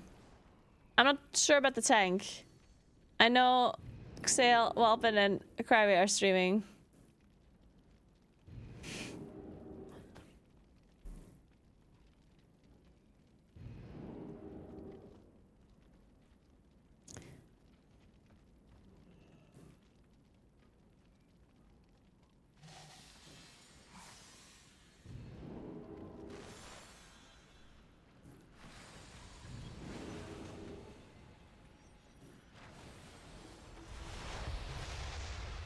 Wait, how do you call mountain bikes? They don't have double hard tail. There you go.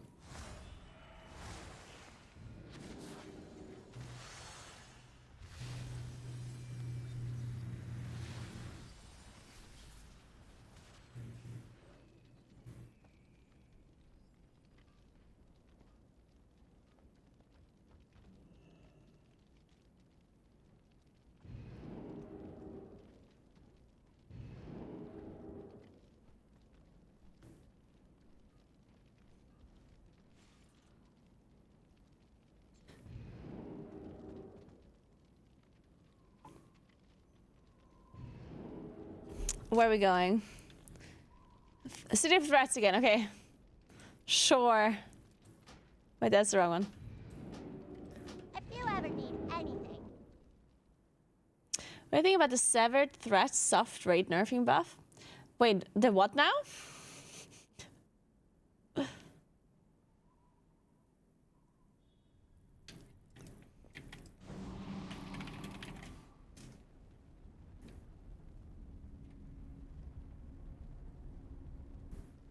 Maybe I missed out on something.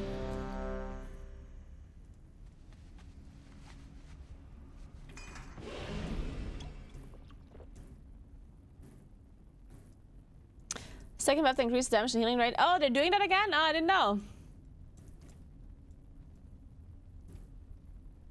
Reddit said it's whatever, you don't care. No, I did not read that. I didn't. I certainly would remember if I read that.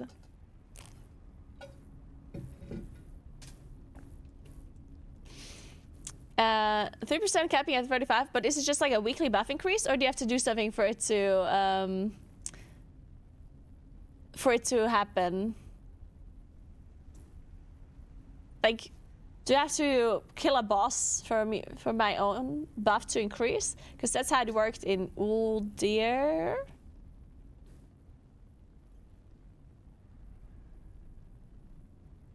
Da, da, da, da, da.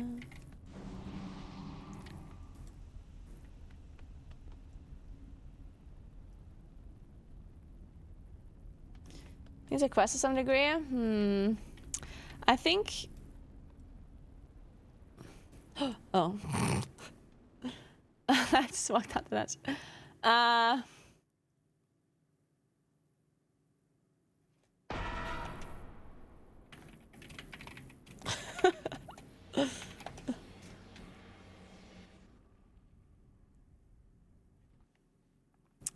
I think it would just be weird if you have to do a quest for it. Like, I hated that in One day at a time. in Uldir, whatever thing it was. Like, I don't remember which. I think it was Uldir. Basically, there was a raid where you got a buff, but you had to actually clear the raid to increase your buff. And I hated that. Like, that was just bad. Because first of all, it meant that people have different amounts of buffs. Like, one player could have the maximum buff, and another player could have, like, 10% less, which really sucked. And in addition, it just kind of forced you to do a raid every day, and it was really bad for catching up. Somebody, like, on an alt, you didn't have the buff or whatever. At some point, I think it was a count, but either way, it was just bad. I hated it. So as long as it's not that, as long as it's something that happens passively for everyone, then it's good. It's warband wide, but that's still not a passive though then. So you still have to do the raids. Ah, fuck. 5, 4. I don't know 3, about that. Like, I don't know. 2, I don't like that, 1. I think. I don't like them forcing you to do the raids.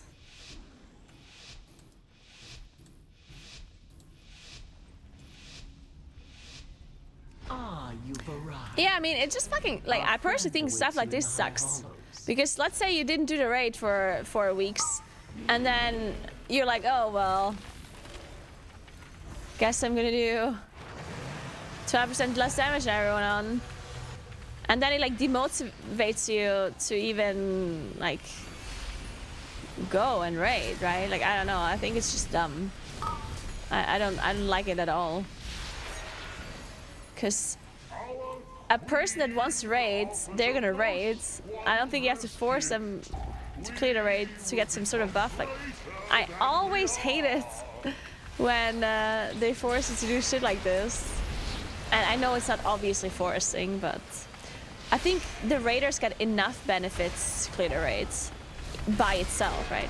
Like, you already unlock your vault, you already get loot, so I feel like that's enough incentive for you wanting to clear the raid. You don't have to also be like, oh, if you don't clear the raid, then you're gonna do 3% less damage next week. Like, shut up. That's just dumb. Other than that, I like the buff, obviously, because I'd much rather have a buff that you can anticipate rather than it happening or not happening in like a random fashion by Blizzards either applying a nerf or not, you know what I mean? They're probably still nerfing the raid actively. Oh god. Like, just because this buff is in the raid doesn't mean that they're not going to be nerfing the boss anymore. They still will. But,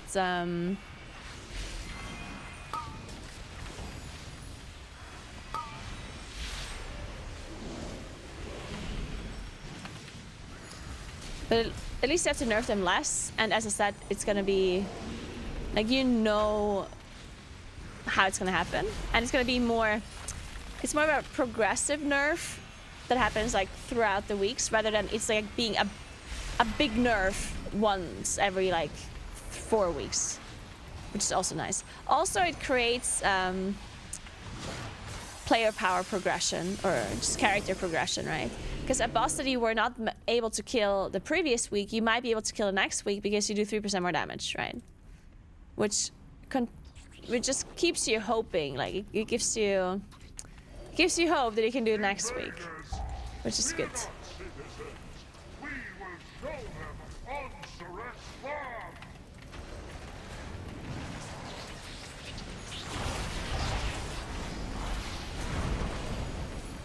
I almost walked into that.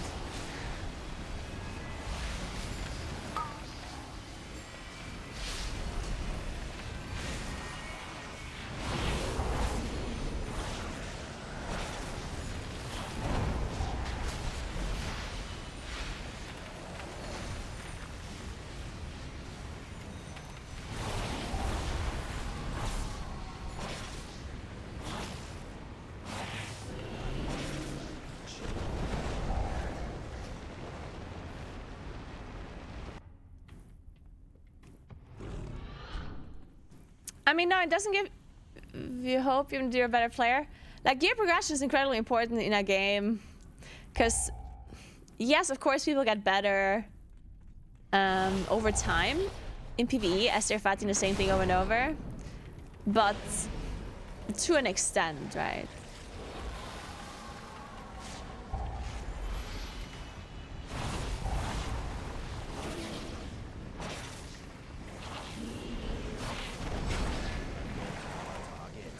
And no one's looking forward to... Like, one thing that people complain a lot about, which I 100% understand, is that... Let's say they kill a boss on Mythic. And then...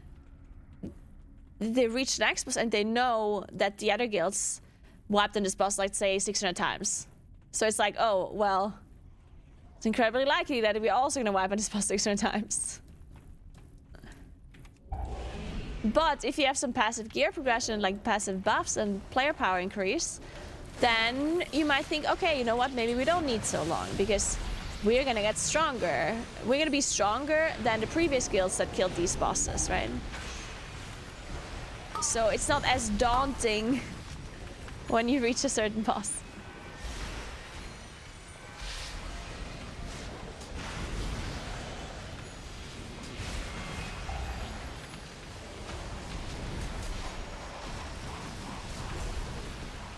And farming bosses will also be easier as well, yeah.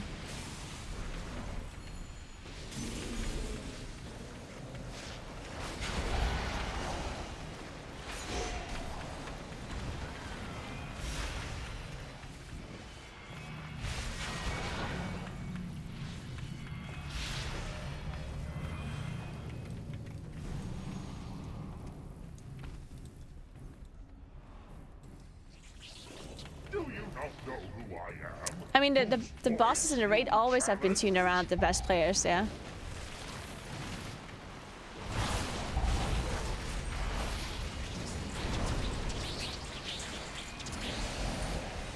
This has been the case since the game came out. Fuck me.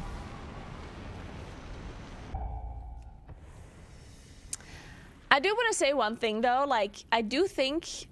So I personally think that tuning bosses around the race wall first does make a lot of sense for numerous reasons. I do think that we have a big problem nowadays though, because the race wall first skills are so good that number tuning is not good enough like it was maybe in the past. And by number tuning I mean just making the boss have more HP and making the boss do a little bit more damage, right? Because in the past, yes, the World First guilds were better than the rest of the guilds, obviously, but the difference between the best guilds and like an average mythic guild was maybe as big as it is now. And back then, tuning the bosses a little bit harder at the start, literally just by, you know, like them having less gear than the people will have in a month later, and maybe giving some other passive nerf, and then maybe doing some active nerfs, but like not a lot, was good enough back then, because people in World First Skills back then were better, but not in another like dimension like they are now.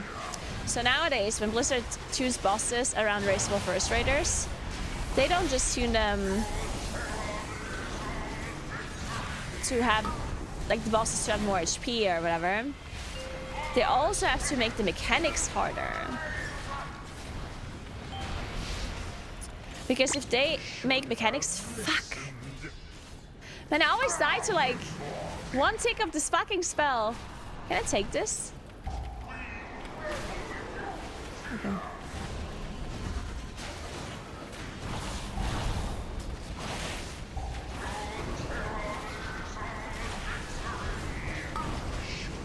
Fuck. Okay, we don't have rest. That might be a problem. 1 minute 30. I don't think we can live that. Shit. It always happens after they win one taps. Yeah, I have to remember this. It's not a cast. Like it just spawns. Okay, I guess yeah. Yeah, because you don't see it. It just like kills you instantly. Okay, I see.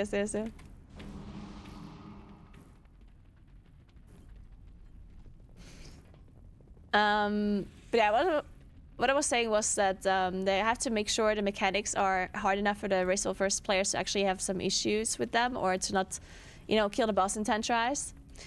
And yeah, unfortunately, like just tuning the HP higher is not really good enough anymore. And that creates like a weird situation where they make a boss super hard mechanic-wise, which really sucks for people that are not racial first players.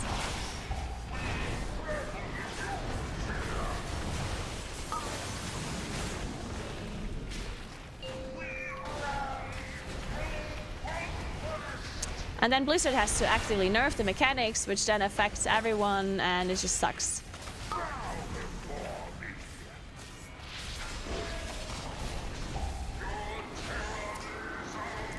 personally think that the only real solution to this problem, I mean, people say, oh, just tune the rate around normal players, and yeah,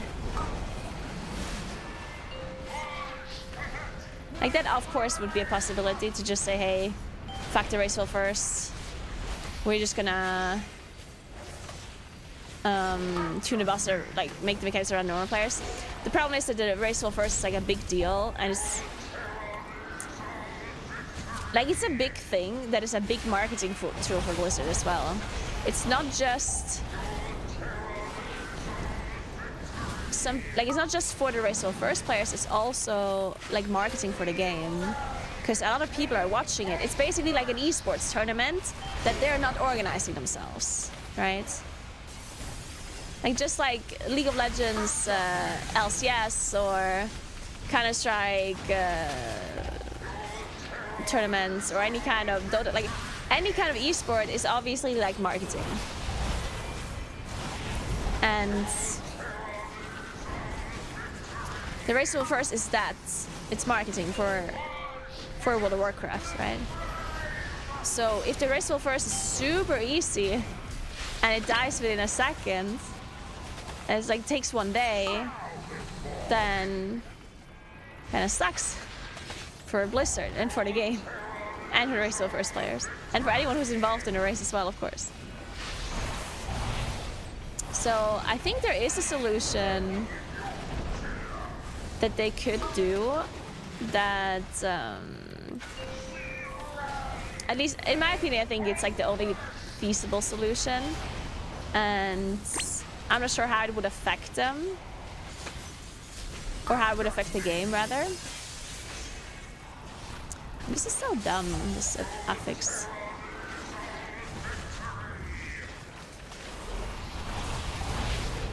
Yeah, I personally think that you have to kind of divide the race wheel first, or like, I don't want to say the race wheel first, but I think you have to divide people that want the challenge with the people who want the loot. Mainly. So basically, they could create some sort of like, let's say Heroic would drop the highest item level. For example. Has eyes everywhere. Let's say Heroic is the highest item level that you get. And Mythic does not drop higher item level.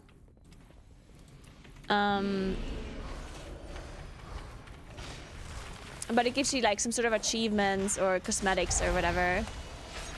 So you basically do have the Mythic version still, but it's mainly just for people who want to play it as like a challenge. Kind of like Mythic Plus.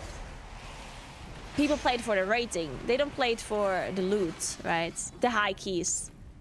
People play until +10 to get loot and to get other things. And then above +10, people play for the challenge, right? So whenever Blizzard thinks about scaling high and plus, they don't have to worry about people that only want loot, because you're not going to do a +20 if you want loot, right? And I think for rating, I feel like they should just approach it the same way.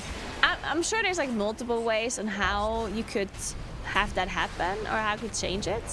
It doesn't have to be like Heroic is the highest item level and Mythic is cosmetic. Like, it doesn't have to be that. But just like somehow dividing the people that want to participate in that race with the people that want the loot mainly, right? Because then I think a lot of people would be more encouraged to raid again if they know that it's not going to be tuned around the race, like it's not going to be that hard for them. And yes, this mode that would only be a challenge, I think people...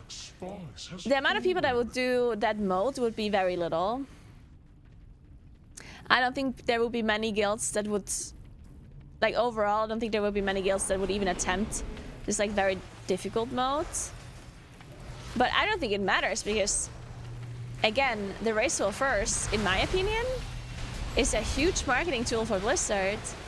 So I think it's always going to be worth it for them to make, even if only 50 people in the world are playing it, that mode. Because the main purpose of it is not for a lot of people to play the mode, the main purpose of it is for the race to world first to be interesting and use it as a marketing tool, right? For the game. Another spy has fallen. This cannot be.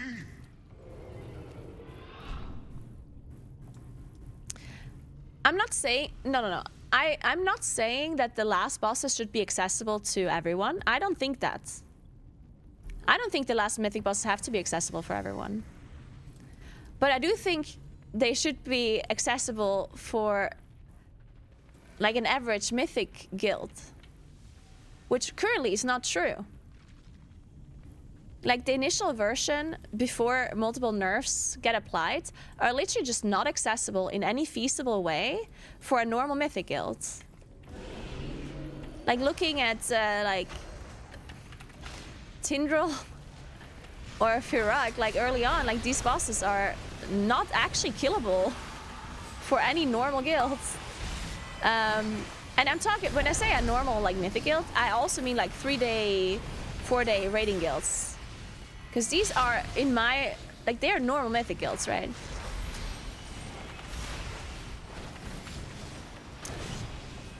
Because the problem is, if they have to actively nerf these bosses by changing their mechanics, like that ruins everything for the people that are playing the raids.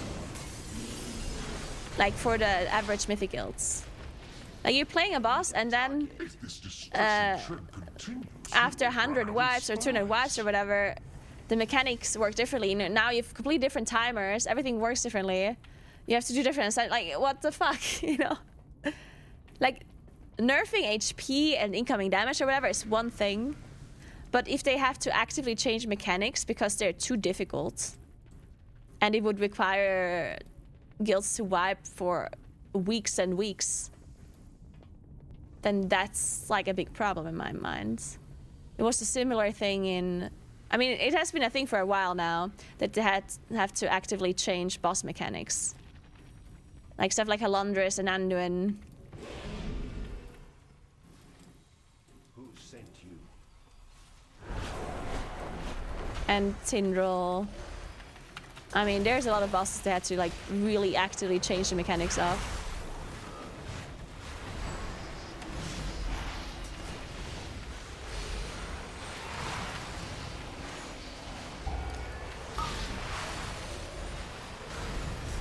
What's the rate that should be the model of difficulty?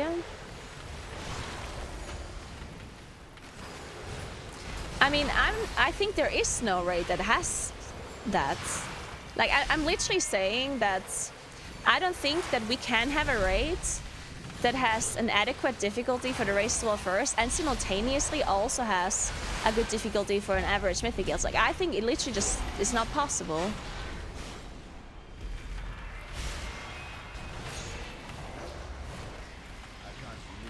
Like, I honestly think that the race to world first guilds are literally too good. I don't think there's anything they can actively do to create a boss fight that would be super hard for like a race guild and then at the same time also be playable without major like ability changes for like a normal mythic guild. I think it's just not doable really. Even a boss like Painsmith, which I personally liked a lot. And I thought it was a cool boss for the race world first too. So many guilds like kind of hated the boss because of like the mechanics were too difficult in a sense, you know? Like you had people dying constantly to mechanics and it's not like you can't do anything to help them like not die in a sense, you know? And then of course all of these pass fail mechanics, they were horrible too for like a normal mythic guild. Like Halandris bombs and Anduin. One person misses as a CU wipe, you know, like stuff like that was obviously something that was absolutely horrible for a normal mythic guild. Our queen will be so disappointed. I mean, they did move away from that now. Will die. But, Will make you speak. well, somewhat. We still have them.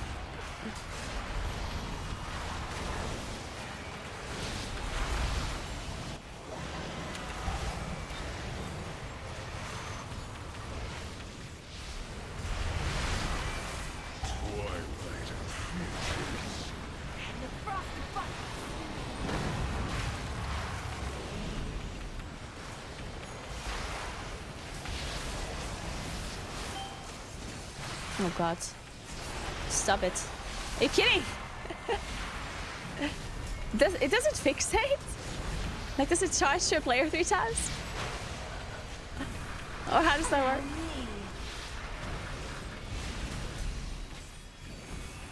Your blood will freeze. Won't be missed.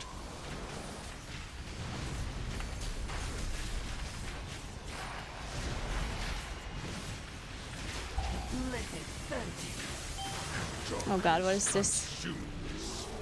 Dark paranoia. Standing near allies inflicts one. Oh.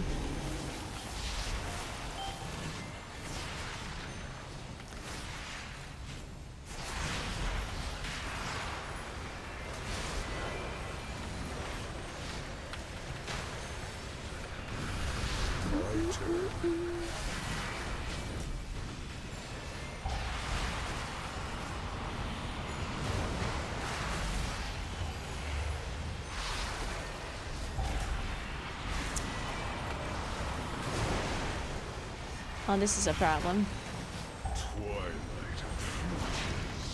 The frost bites. I guess we're fine. I suppose I care about the race so first? They do, for sure. Of course they do. Yeah, Blizzard 100% cares. They are tuning the race around they're tuning the rate around the race first initially. They definitely are. They even said they are. Like, this is a fact. Allow me. No, the tournament realm doesn't work. That's just not a thing.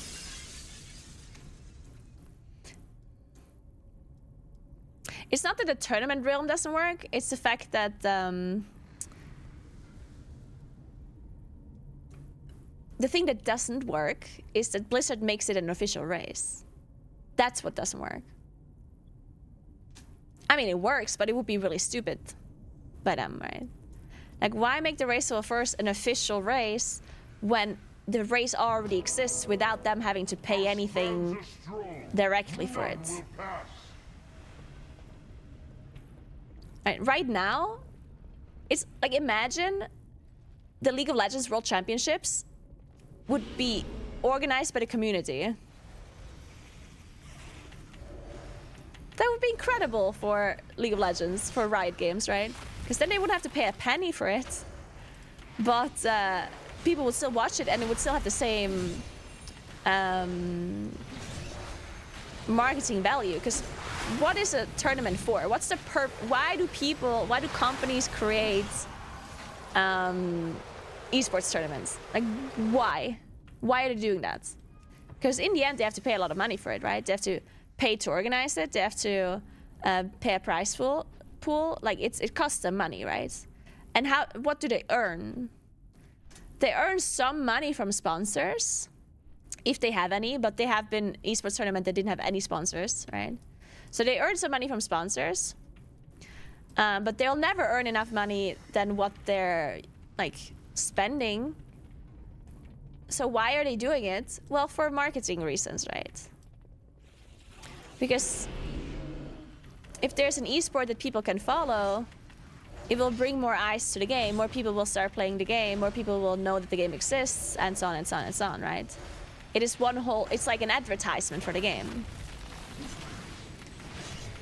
Right, so you have to understand that a tournament or an esport event is advertisement. So the Raceable First is advertisement for Blizzard, right? And right now, they're not paying for it. And it still has a lot of people that are watching it. You could, like, the only argument you could make for Blizzard to be the ones that are organizing it is if they would actually gain even more viewers by doing so. Like, if the Raceable First for some reason would be watched by more people if Blizzard organizes it and makes it like a bigger thing, then you could argue that they should organize it.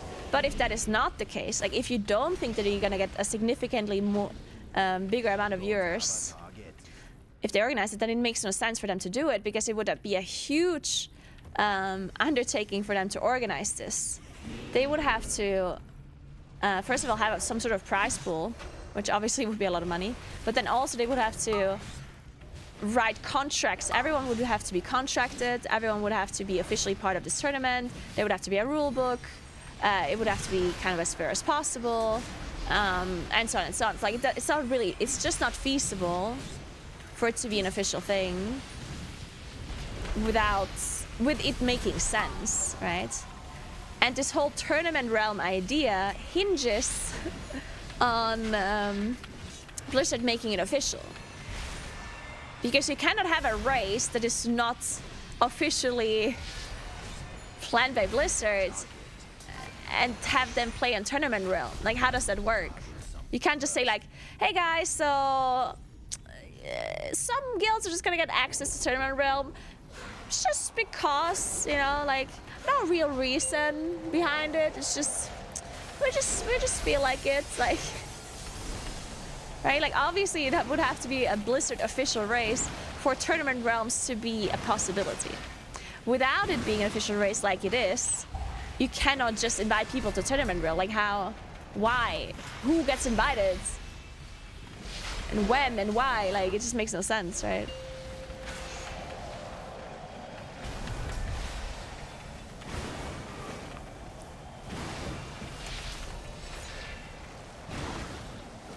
Fuck! I looked at my second monitor for a second. Shit! I'm walking.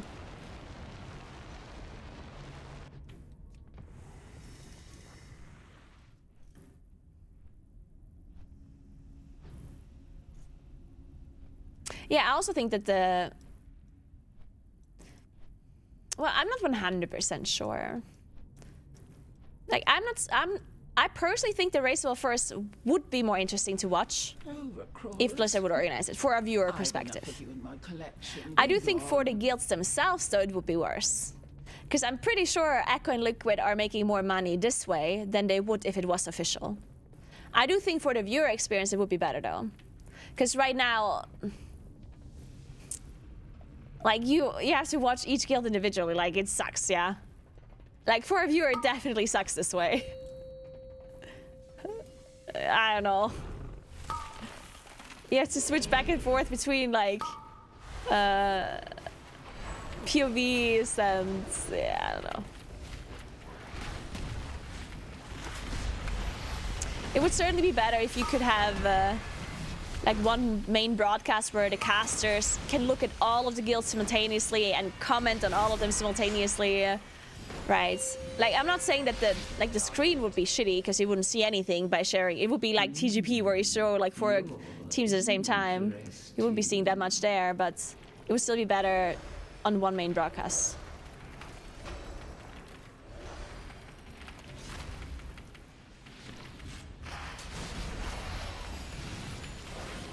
Now, I'm not saying that Echo and Liquid production is bad. I'm saying that they only have their own guild's POV. Like, that is the problem. Like, as a viewer, of course I want to see all of the guilds simultaneously, and I want the commentators to comment on all of them simultaneously.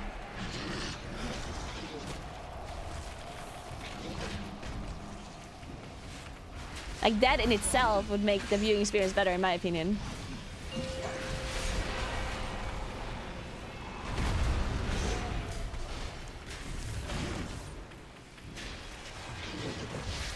But it would never make it so much better to, like, make it worth it, you know what I mean? For Blizzard, that is. Because not only would they need to get more viewers than what the race is currently getting now, it would have to be quite significantly more viewers to make up for all of the costs. Like, they would probably have to get, like, I don't know, 50% more viewers than normal or something like that.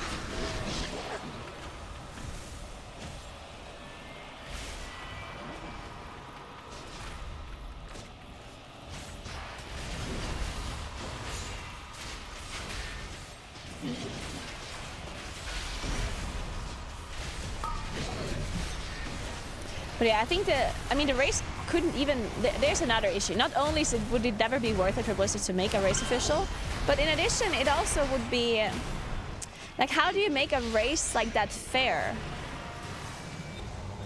It would ruin the whole, it would kind of ruin the whole experience in a sense.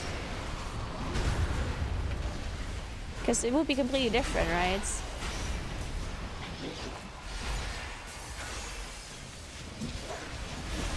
I don't know.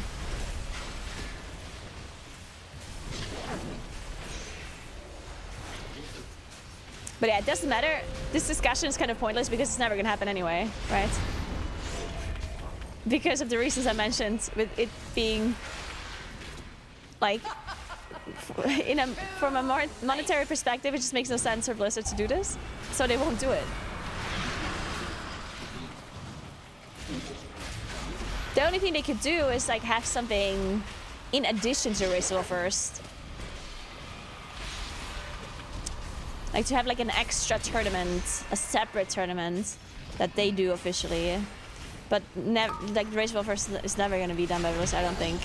I would be incredibly surprised if they would do such a thing.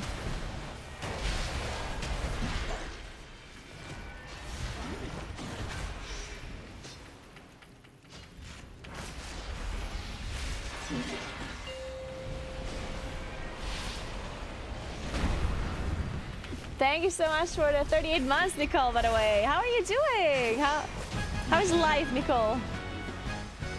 Have you already decided where to go, Naguura? I know you can't say where else. Happy Tuesday, all. Happy Tuesday to you as well. And yeah, I can't say anything. All I can say is that I will be casting the Racial first.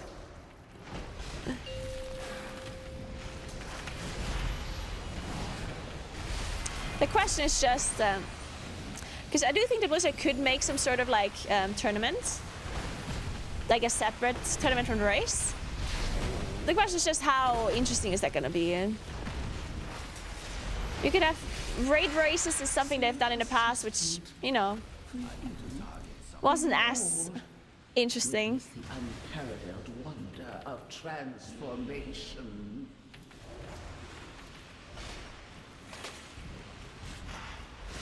It would always have to be something that has a decent amount of prize pool for the guilds to actually also want to try hard. Because any kind of race can be interesting to watch, as long as the guilds put a lot of effort into it, in my opinion.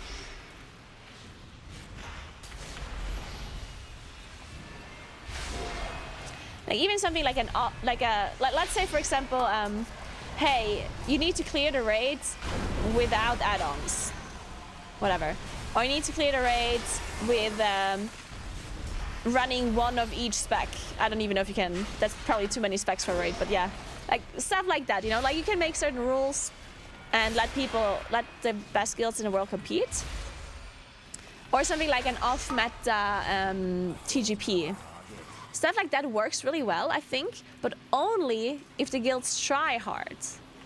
Because if they don't give a shit and they think it's like a fun mode and they just go in and they do it, then it's not as fun, right, to watch. It's only fun if people actually put a lot of effort in. And how do people put effort in? Well, by giving them money or some incentive. So they would have to put like a decent amount of like a prize pool or something so that the guilds would actually be trying properly.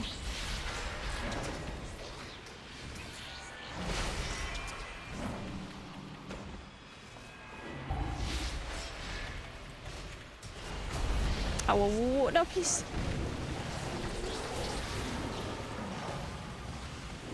Oh, God.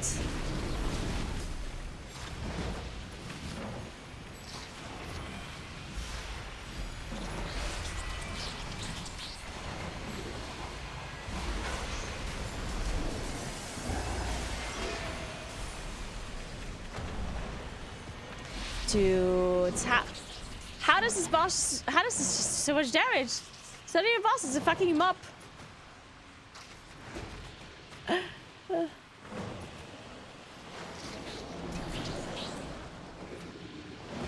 Enough. You've earned a place in my collection. Yeah, this mob is blasting. Witness the glory of our ascension. Consider the variables. Pity you had such potential. I don't think this is a Ford or Tyrant moment or a Deva Aura moment. It's actually a Moonkin moment, guys. This is a Moonkin moment. If you ever wanted to know what a Moonkin moment looks like, this was the one.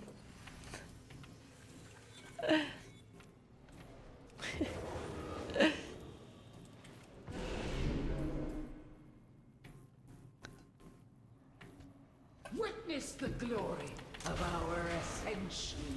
Consider the variables. How will you adapt? What does this splash? Is it just a dot? Of a lord.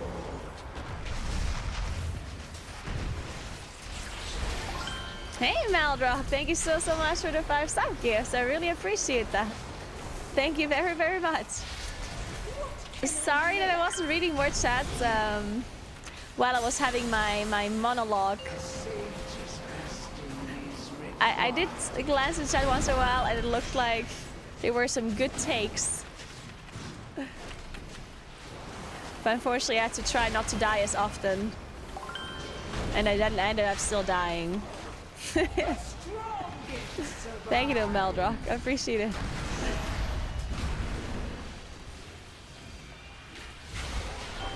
Possibilities are endless. What can I make?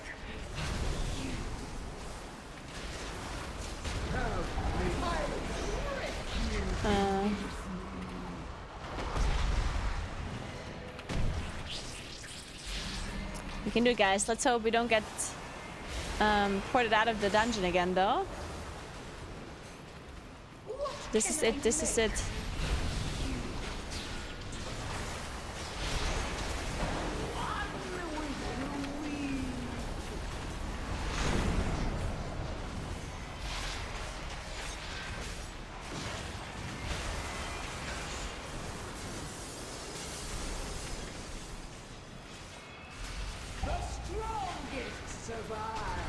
I do like that they buffed the bark skin. Bark skin definitely feels strong now.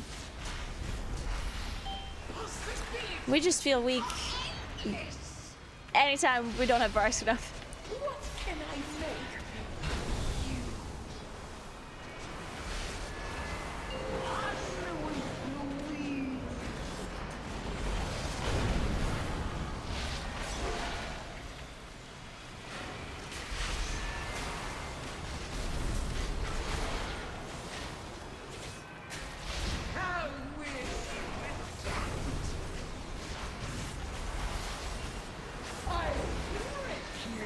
I mean, I don't know if this...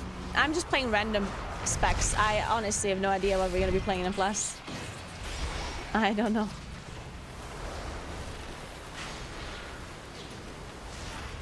Right now, the way it stands, we are playing this in single target though in the raids. The Lunar Calling build. Which is something. Like, I don't want to say that I hate... Like, I don't hate it that much. Because it is like something different.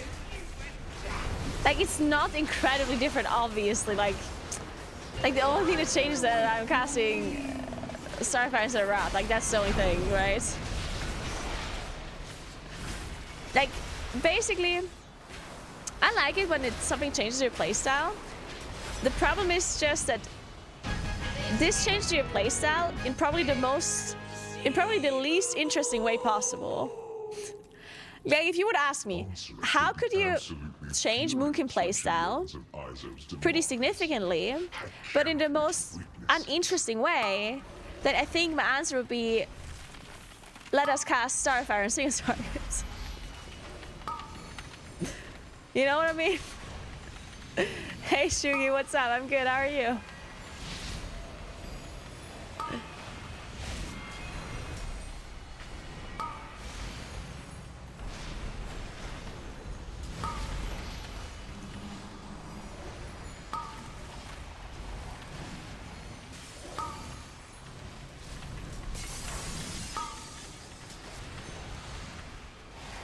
Nice, we did it! I'm Keystone Conqueror, let's go. That was a struggle. I want to say that I contributed to the struggle significantly.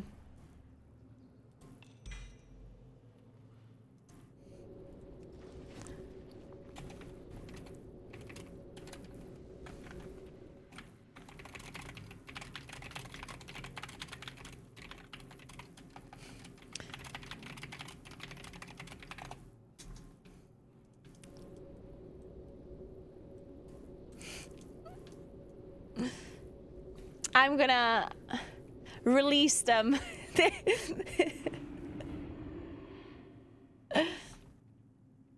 I'll show you the...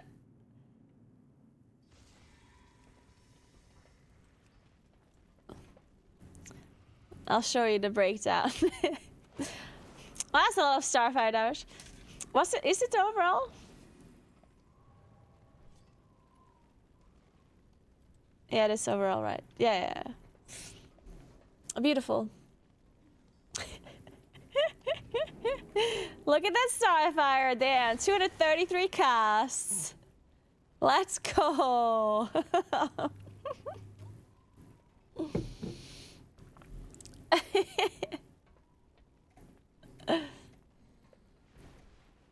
Hey Falty, what's up? How are you doing? Are you also waiting for the changes? Did they post anything yet? Any beta changes?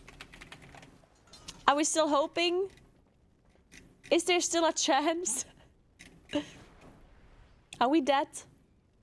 Surely? Oh, okay. I'm at work at the moment, but definitely coping hard. Hey Louie, what's up? I like coping. Sometimes you just gotta cope.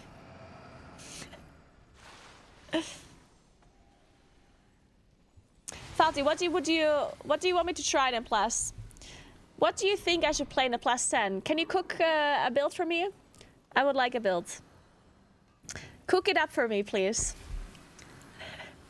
Oh Lord.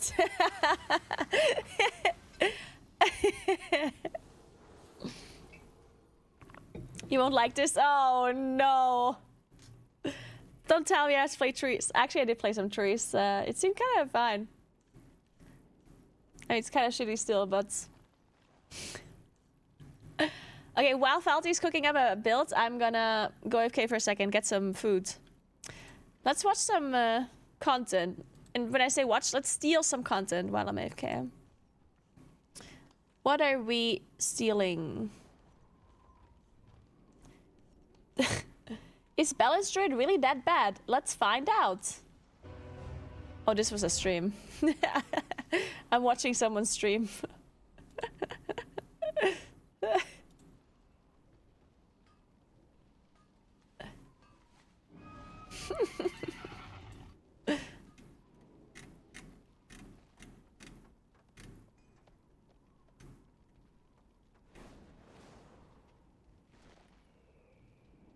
What are we watching? Any good videos? Any Dratnos videos we can steal content from? Any potty C's? Oh, Dratnos has a new video. What is it? Oh, testing videos.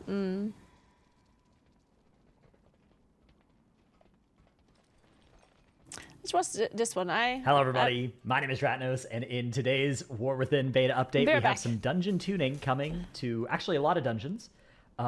Starting off with Grim Batol, we have a nerf to Rive's range to 60 from 100 yards, maybe making it possibly rangeable. And also nerfs to the Enveloping Shadow Flame from Twilight Warlock, so a little bit of trash nerfs to Grim Batol. We also have General Umbris getting damage increases to Rock Spike and Rumbling Earth, and also a cast time increase on Shadow Flame Breath as well. Forge Master Throngus, Fiery Cleave, now targeted on a random target. Eridax, the Duke below as well. Shadow Wound duration is being nerfed as well. So mostly making Grim Batol actually a little bit easier, except for General Umbris. Dawnbreaker. You're going to get stunned for longer on Rashanan when the lines come out if they hit you. Which this should only hit one person. It's a little bit annoying. A longer stun, I don't know. Being stunned is already really annoying on that, so I'm not sure I like that. Here's a big one. Mist of Tyrna Scythe. So Mistveil defenders used to kind of do nothing. Now they are getting some abilities. They're getting Mist Ward, which is an AoE on the ground. I actually don't mind adding abilities like this for trash. I think trash that do swirlies for you to move out of. For me, that's one of the better ways to make trash do stuff, to give them abilities. You know, things that you're not expected to stop or kick, but instead dodge. And particularly if they're nice, well-telegraphed things, particularly if they're not, like, invisible frontals, right? It's just like, oh, yeah, you're not supposed to stand in that mob, you know? That sort of thing. So I quite like adding this type of ability to trash. They also have Expel, which charges a target enemy doing damage and knocking them back. I don't like this sort of ability. These ones, this sort of thing annoys me. And then Defender's Aura, which gives other allies in combat Defender's Aura, which seems to do nothing at the moment. My suspicion is that that's going to be a damage reduction aura. I also really dislike trash that have damage reduction auras around themselves as well. I think that those tend to make pulls a lot less fun. Mistveiled Guardians now cast Anima Slash on the tank, a massive magic dot effect. Also not something I mind. I think tank dots that mobs do. It depends on the size of the dot. So with the word massive here, like obviously if it's just like something you have to kite. But in terms of tank mechanics, I think mobs that do a nasty dot can be fine. And this is, I guess, magic dot. So I guess this is a dispel rather than something that your tank, lives. Also increases the value of dwarf, that kind of stuff. Maybe a spell reflect too. But I don't have a huge problem with this. I would say these two I don't like seeing. This I actually like seeing some difficulty shifted into ground AoEs. I think that's good. And then they've removed Spear Flurry from Mistveiled Defenders, which is nice. That was a kind of annoying. That was one of those things where it's like this. You were supposed to take 0 damage from Spear Flurries, right? You're supposed to like just bait them into a direction, dodge them. But it was always really annoying because you just get them kind of going in a bunch of directions. So I like seeing abilities like this removed. I will say, I think on balance, this is probably more bad than good. But I think good change, okay change, no strong opinion, good change, and then these two strike me as bad changes. Haven't played the dungeon yet, though. Haven't tested these, so that is a knee-jerk reaction. Tredova, they're increasing the damage of Anima Rejection, which is just AoE damage on the raid, or on the group. And it also casts Coalescing Poison, which pulls players in, and then 5 seconds later, it does a... So this is just... It's going to grip you in, and you're going to have to run out from under the boss, I guess, is how Coalescing Poison is going to work. I think Tredova... I think it's probably fine to add stuff like this to this fight. This, it's one of those fights where there's sort of a couple of core mechanics on Tredova, and then there's long periods of time where it's kind of not much is going on. This will maybe be kind of annoying with the ground junk that this fight has too, though. So, I don't know. I don't have a super strong opinion about this change either. Siege of Bralis Chopper Red Hook, which is the first boss. If you fail to drag it into a bomb, it's going to pull in all players instead of just a fixated target. I mean, this is pretty much just going to be a wipe if this occurs. I'm not sure I like that. I guess the idea is to prevent you from being able to like immune on the fixated target or something like that. But you already want to hit the bombs. So this is kind of punishing you further for not doing something. Like, you already are getting a penalty if you don't hit a bomb. I'm not sure that it needs to be a full wipe on the whole raid. Like, maybe this did less damage, but this does enough physical damage that as the key level gets up to, like, 6 and 7 and stuff, I think it turns into pretty one-shotty pretty quick. Dread Captain Lockwood. So here we have some really good changes. The boss retreats at 66 and 33% health, was full energy. Love this change. I love any time they change stuff from time-based or energy-based to percent-based on a fight like this, because now that's going to prevent it from double scaling with time on Tyrannical, which is every key, I guess, now, and as the key level goes up, right? Like, previously there are fights like this where it's like, oh, every 40 seconds I get 100 energy, and then I jump up on the boat, right? However long it is. You do that on a high enough key, and then it's like, okay, well, now we've gotten an extra intermission, which means we have to deal with an extra set of adds, which means that not only are we dealing with 10% more boss health, we are also dealing with another spawn of adds, and all of those adds also have more health. So you go up from like key level, 7 to 8 or something, and instead of the boss taking about 10% longer, it's taking like 22% longer at that key level, 25% longer, something like that. So this is a great change. This is like the last boss of Halls of Infusion. Really good there. Swirlies, radius decrease on the Dread Volleys, okay. Fire Ricochet, a new ability that deals high damage to 4 players and leaves a dot that needs to be healed through. Also fine with this. I think that adding some, healing to this fight in the form of something like this, that's probably fine. This is not a fight that has all that much to heal. And then there's Mass Bombardment. Marks all players' locations every 2 seconds. Bombs will fall in those locations after 4 seconds. 4 sets of bombs will occur. Let's see how this looks. So this is just like a... dance, right? Like, you could stack and move as a group. You could spread. Like, this is probably not how you probably are supposed to do like a Dark Recital type, that was Council of Blood in Castle Nathria, where like All right, I'm everybody gonna eat stacks my up, yogurt or, like, and at least finish all the melee watching stack Jonathan's up video and here. kind of move around the boss in a circle type thing, so you can keep uptime on the boss. And then the ranged can probably either join that stack, do their own stack, or do their own thing far away. But that seems like a fun little mechanic as well. Not something that has to do any damage to you either, just a little bit of a dance and a dodge. I think this fight is getting a lot better. I think this is a fight that has become substantially improved from the initial version of Siege of Borealis, so I like that. I like what's going on there. Stone Vault, we now have Crystal Eruptions, now increased damage taken from Crystal Eruption by 100% for 3 seconds. That's on Scar Marak. So I guess you need to stagger these. I guess How does one cook a because I think cool these are the build crystals when that you all the kill. ingredients are just mayonnaise and water?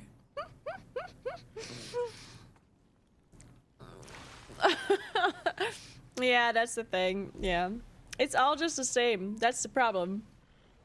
Like, I feel like no matter what talents you pick up, you just like the amount of things that change playstyle is just so minimal. I don't remember for sure, but I think that's the idea there. Master Machinist Brock and Dorlita. Deconstruction now damages all players. Players within 25 yards take massive damage and leave a dot. Okay. Yeah, I think this already did the massive damage within 25 yards, but I guess now it's also got some rage damage on it. I feel like it already did that as well, but maybe I'm misremembering. Exhaust vents deal damage more often, so if you're standing in the fire, you're going to die more quickly. Flaming Scrap deals more damage as well. Molten Metal can no longer be dispelled, which, okay. So people are gonna, you're gonna be slowed on this fight undispellably, which is okay. Whenever there's a debuff that's just as slow, sometimes having it be a dispel makes your healers think they have to dispel it when in fact it's not actually doing damage or anything like that. But of course, this particular fight, like sometimes you would get caught in a spot that you didn't want to be, and having a slow, like this fight having a slow mechanic in addition to all of the. Yeah, I was thinking of picking up War Balloon as well. At this last point, I wasn't sure. But then I looked at the tree and I was like, there's no shot I can put a point at the start of the tree when I have all of these points at the bottom. But I guess that is just how our tree works. I don't know. I guess that is just how it is. I mean, I'm also just not sure about Balance of All Things. I mean, it's not even that good either, right? Even I'm not playing Orbital. I could just play Orbital, but Orbital kind of shitty too. And I mean, Balance of All Things when you Starfall? I don't know.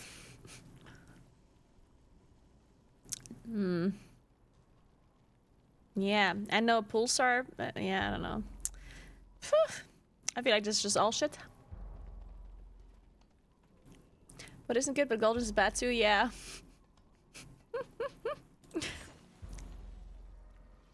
I tried Convoke earlier with Orbital. Also felt bad.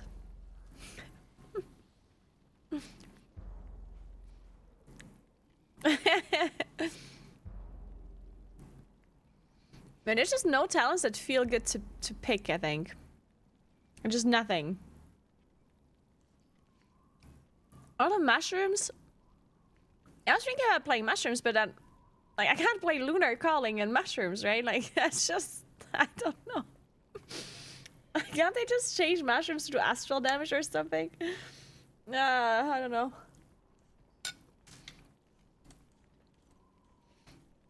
Or change them to do damage at all. Alright. The other fiddly movement mechanics on this fight has felt kind of icky.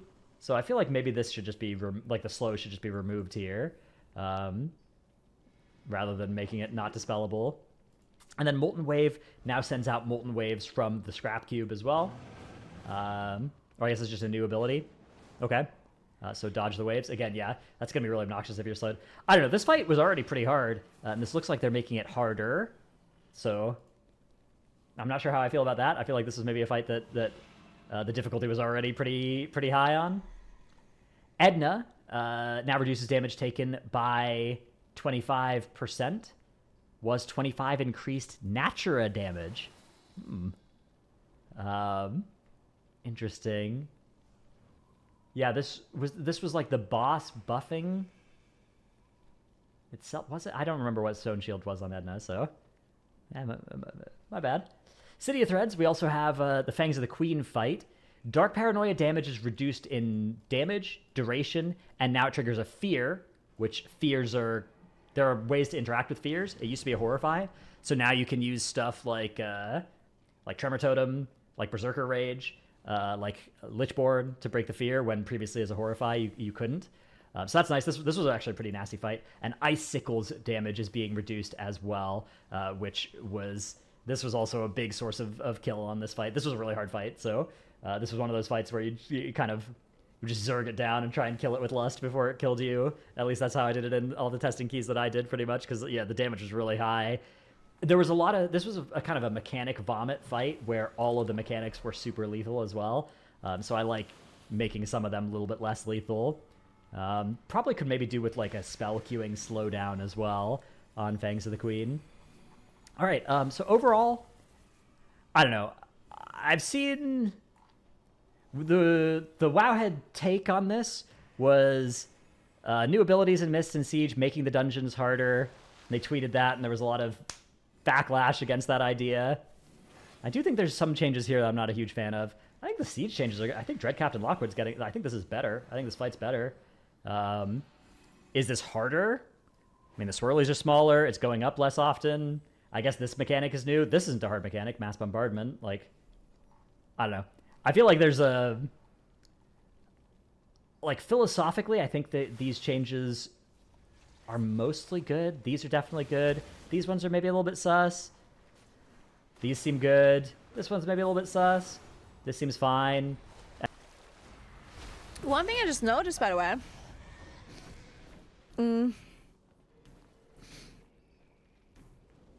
Because they changed the dungeon scaling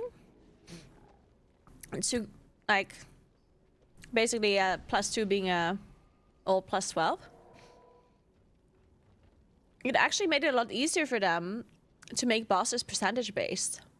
Intermissions and, like, phases, right? Because there was a little bit of an issue with that in the past, when a +2 key was so much easier than the highest key people were doing, which would be like 30 something, that if you do percentage-based intermissions, then teams that do a +2, they hit the boss and they could kill it within like 30 seconds, but then hit the boss once for 5 seconds, intermission. Boss comes back, you hit the 5 for 10 seconds, intermission, you know? Because the difference between HP values on a +2 and a +30 was insane. Now with the highest keys not going that high anymore because of the way they changed it, that helps a lot by the for the percentage-based intermission thing, which obviously are superior in almost every way except that one. Like, that was the only downside of percentage-based intermissions. And now they kind of fixed it, which is great. Well, fixed it, but yeah.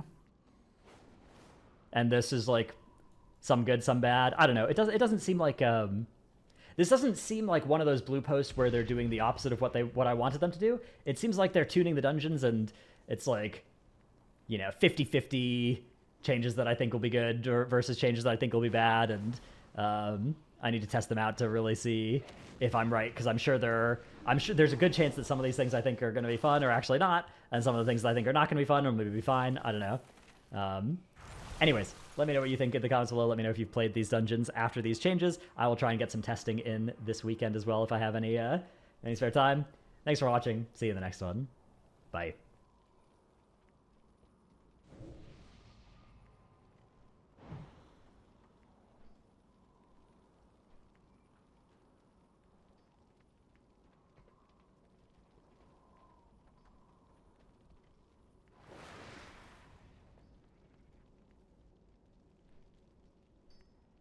All right. Well, I agree with everything that was said. I ate some yogurt.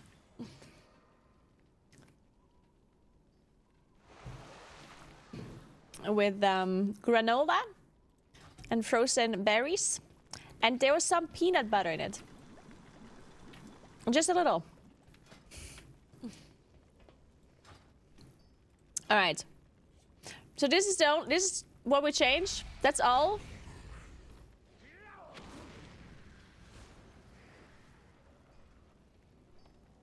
If Naguura watches YouTube and she has YouTube Premium, then basically I have free YouTube Premium through her.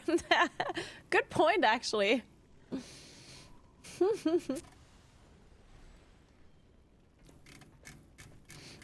Man, Falty was so funny, like, some days ago. Well, I don't know how long ago it was, but I was playing a build like this. I mean, I don't remember what build I played, but it wasn't, like, that far from this build, yeah? And I was, like, testing some stuff and whatever. And there was this guy that came into my stream, and he was like, why aren't you playing Convoke and Mushrooms? And I'm like, why would I play Convoke and Mushrooms? And he goes, oh, it's actually really good. I can't believe you're complaining about Moonkin damage when you're playing a shitty build. And I'm like, oh, I'm sorry. I'm testing, like, builds on beta. Like, I'm testing stuff. And he goes, like, of course you're getting beaten by these other damage dealers. Fucking idiots. Just go play Convoke and Mushrooms. He was convinced that Convoke and Mushrooms would just be the shit. In plus, that is. I haven't tried the build just yet, the Convoke Mushroom build. But in case you want to try it, Valty, I just want to say, you know, maybe that random guy is cooking and we're all missing out. Friend. Don't you know beta parts are what matters? He didn't even say why it was supposed to be good. He just said use Convoke and Mushrooms. Yeah. Yeah, he didn't even say what. Hurry back. Yeah, I even asked him why he thinks that Convoke would be good.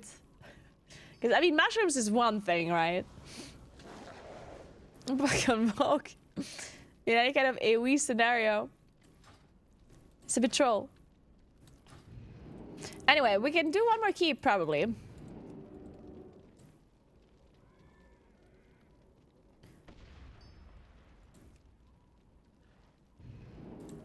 We could try the Necrotic Wake. Convoke and Mushroom sounds like drug dealer slang. Yeah,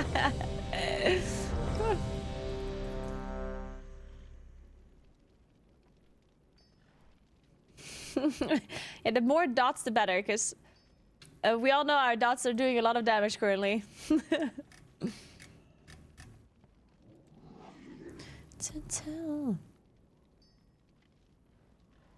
Well, maybe... Wait, I have to fix my weaker... Wait, it works now. Oh, it only works with Orbital Strike.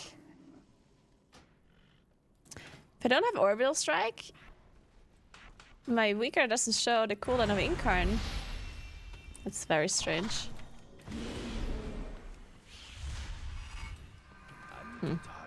Well, I guess we're gonna play Orbital Strike then.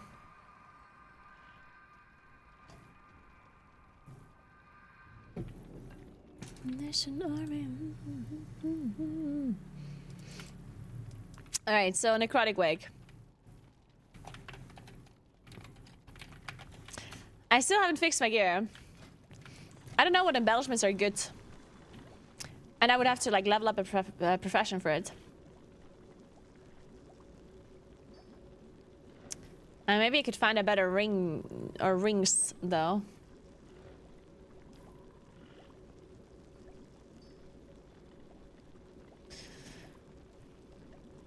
I still can't believe that our set is this, like, I just, like... Yeah. Like, our 4 set is just... I honestly forgot about it for like, a while. Like, when they announced the 4 set, I was like, I'm sure it's, like, a placeholder. And then at some point, I was like... I guess it's not a placeholder because they haven't changed it in a while. And then I was like, well, if it's not a placeholder, then I guess they're gonna fix it, like, make it, you know, good. Or make it not... Be horrible. And then I just forgot about it, and they still haven't changed it. It's just there.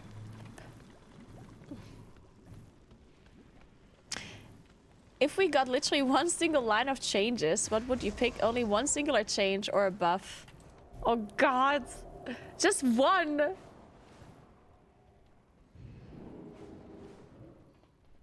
Huh, that's a good question.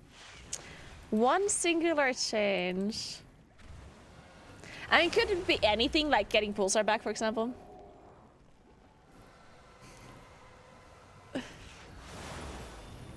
Because here's the thing. I personally don't even necessarily want Pulsar back. I just think that we didn't get a compensation for losing Pulsar. Like, I 100% understand why Pulsar is a problem. Like, I get it. I understand. But they can't just take it away. Like, one of the only things that is interesting about our playstyle, and then not give us anything else. It's just like, oh, hey guys, you know how the only interesting thing about your spec was playing around Pulsar procs? Well, we're gonna remove that, and we're not gonna give you any compensation. Yeah. Okay, let me think though. I think... Man, one singular change is hard, because I do want to remove the clip system, but if you just remove the clip system and don't change anything else, then we're just worse off, right? I mean, or are we? I don't know. Maybe we're not worse off even. I mean, they remove the clip system, give us just baseline. Give us eclipses just permanently. We're just permanently in lunar and solar eclipse. So permanent incarn basically. We'd be the same. Yeah, we kind of the same. Because they would just nerf the damage then. Yeah. I don't know. Do you have a Moonkin one buff fix all suggestion?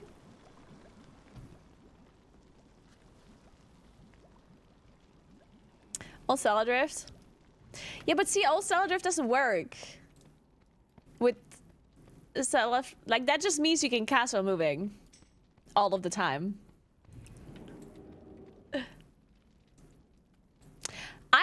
I agree with you though. Like, being able to cast while moving was so much fun. I liked it a lot. Yeah, what do you want? Glad I could help. Shuffle buff by 70%, otherwise it's doomed for raid. Yeah, that's actually a good point. Yeah, I was considering that initially too when you asked me about one thing. Just buffing like Starfall. Or buffing any ability by a lot. Nice to enjoy your coffee from the anniversary mug.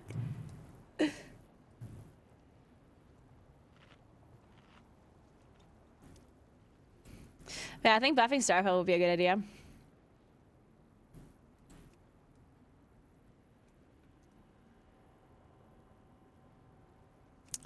No, like, the thing that people always forget with Stellar Drift, like, why did they remove Stellar Drift?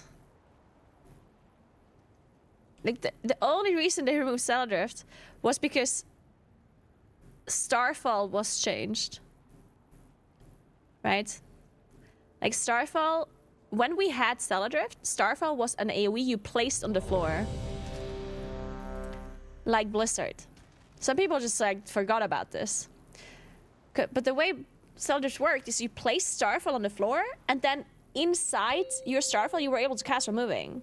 So it required some 5, 4, like thinking 3, and some gameplay 2, around it. 1. It wasn't just press Starfall, I can cast while moving. Like, you had to press Starfall on an area, and then you could cast while moving in this area, right? The problem is we don't have placeable Starfall anymore. So if we have Stellar Drift, that means that you can literally cast while moving if Starfall is up. No, everywhere, right? Which would be broken as fuck. Right?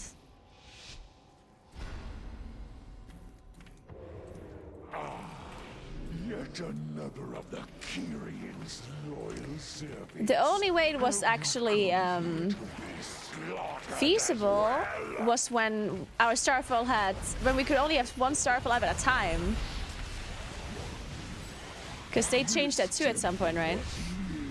At some point we could only cast one starfall at a time. And then, or it was like a cooldown. Oh no, wait, it was a cooldown even.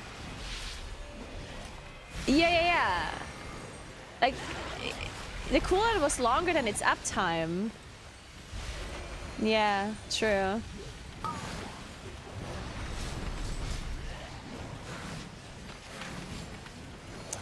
Something that I personally would want is Starfall to scale with haste again. Because the only reason why they made it not scale with haste was because we had stellar empowerment in what was that? What expansion? Legion? Yeah. Yeah, in Legion, we had our mastery was called stellar empowerment, and the way it worked was that your dots would do more damage if your starfall is also hitting the target that your mobs are on. Your dots are on. Like your starfall will basically buff your dots.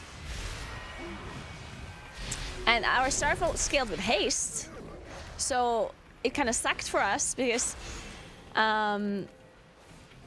if we had a lot of haste, then our starfall would only last for like 3 seconds, 4 seconds. So it would only buff our dots for like 3 to 4 seconds. So they made it not scale with haste anymore to solve that issue. Fuck, I got... Man, they comboed me. They're on fucking Discord talking to each other. Ah, I pulled the backs. Oh, thankfully they didn't pull the dudes.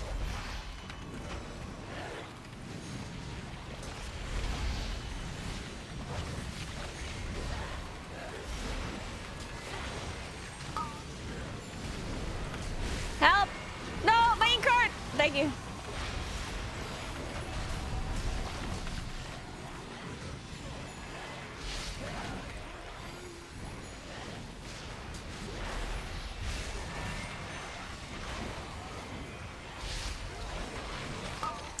Fuck you.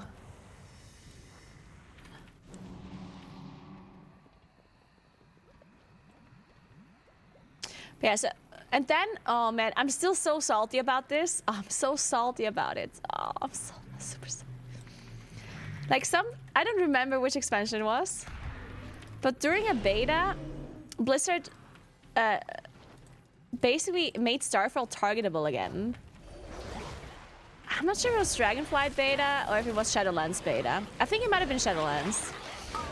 So basically Blizzard changed Starfall to the way it works right now, to it being targetable on the floor again. And I was so happy about it, because then I knew if Starfall is placeable on the floor again, then they can bring back Stellar Drift. And I was so excited for it. But then people were super angry about it, because they didn't see the connection. Because, I mean, of course it's convenient that your Starfall is attached to your character. Like, of course it's convenient. But there's multiple problems with our Starfall existing the way it does.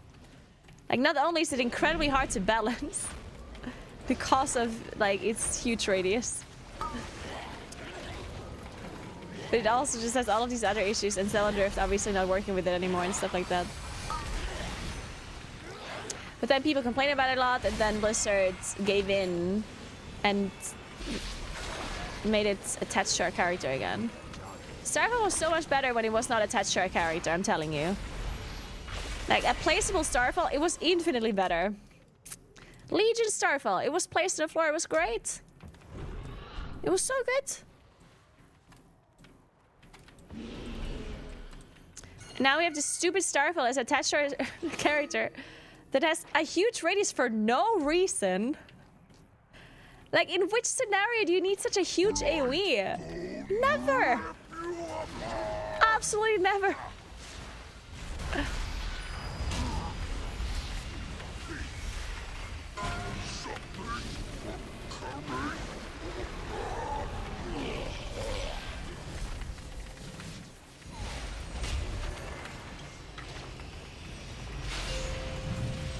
The worst part is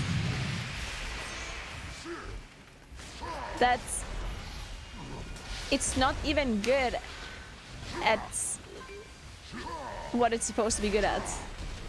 Like, if you think of Starfall, then the first thing you think of, oh, it's huge. If there's spread out mobs, it's gonna do a lot of damage, right? Turns out that's false. Because if there's a lot of spread out mobs, our Starfall exists, but it doesn't do a lot of damage, especially if our dots aren't at a target. So the radius of our Starfall is in fact pretty relevant.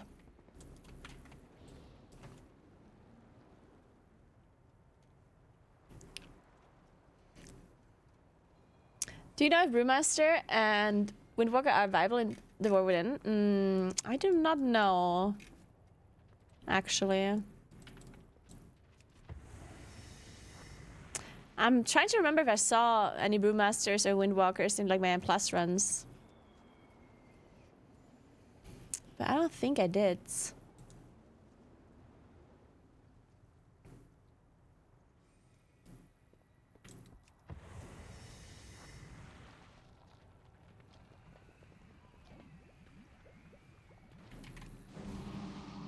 But yeah.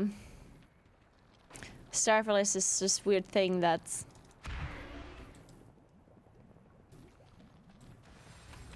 Yeah.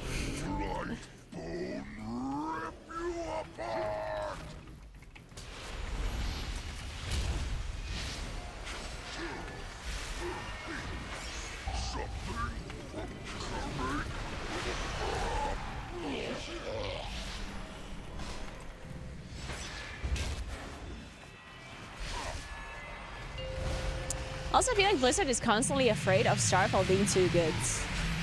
Which I personally don't get, because they never create situations where the radius of Starfall actually would be relevant. So I'm not sure why they even care that much about it.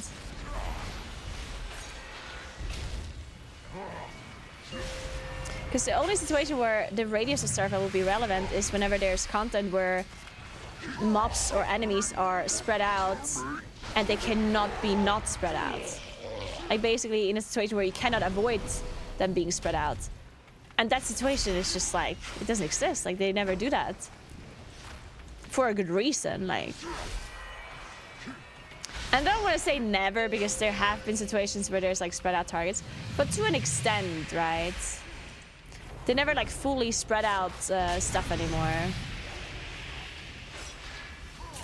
You can argue like chains on Sylvanas, for example, but they don't like spread them out fully. They like create them in like chunks, right? To prevent them from being spread out so much, because the majority of the classes can't deal with spread out targets. So obviously Blizzard has to keep that in mind. They cannot create a boss fight where only 2 specs in the game can do damage to them. And I think that's also the downside of niche stuff, by the way.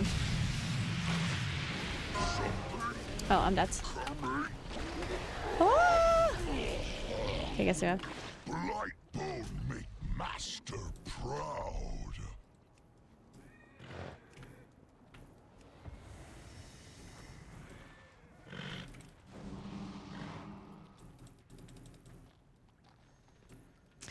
Only a random meme boss early next year, yeah. But yeah, so, like that's the reason why I personally think that, because in the past we had these niche damage profiles that were actually pretty relevant once in a blue moon, right? Where, you know, this class is good at spread out AoE, this class is good at target cleave, this class is good at funneling, this class is good at this and that. But nowadays, people get really salty, for a good reason, if there's like an actual relevant boss fight that requires some sort of niche damage profile that only a low number of players or classes can actually do, like that does suck, right? It doesn't suck if it's only like part of the boss fight and you only need one to deal with it. Like let's say, for example, let's say you have a phase on a boss where something like sparks spawn spread out and one instance of damage kills them, or like very little damage kills them quickly. So like if you have one Moonkin or one class that has like really far away AoE and very far away AoE spell, you can kill them all fast. Like something like that is fine, right? Because basically they just say, hey, you need one Moonkin for this boss. Fine, you know. The same exists for utility spells too, right? Sometimes Blizzard says, hey, you need an offensive this spell, or you need a gateway for this, or you need whatever, right? I think that's okay for niche as well, as long as it's not a bigger part of the boss fight where the more you have of the niche, the better it is, right? Because if there's a situation where there's spread out targets and you need to do a lot of damage to them, well then all of a sudden you don't just require one spec that can do a spread out AoE, you require multiple. Or you want to have as many as possible, and then that sucks.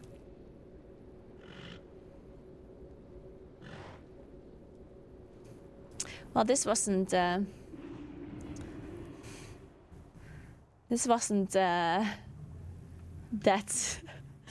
successful, unfortunately. We tried our best. Yeah, we just got one shot to the... I'm not sure, did the people... I mean, assume they used defensives. I mean, maybe not, I don't know. I did a lot to throw flash. How much damage does throw flash do? Isn't it physical damage, actually?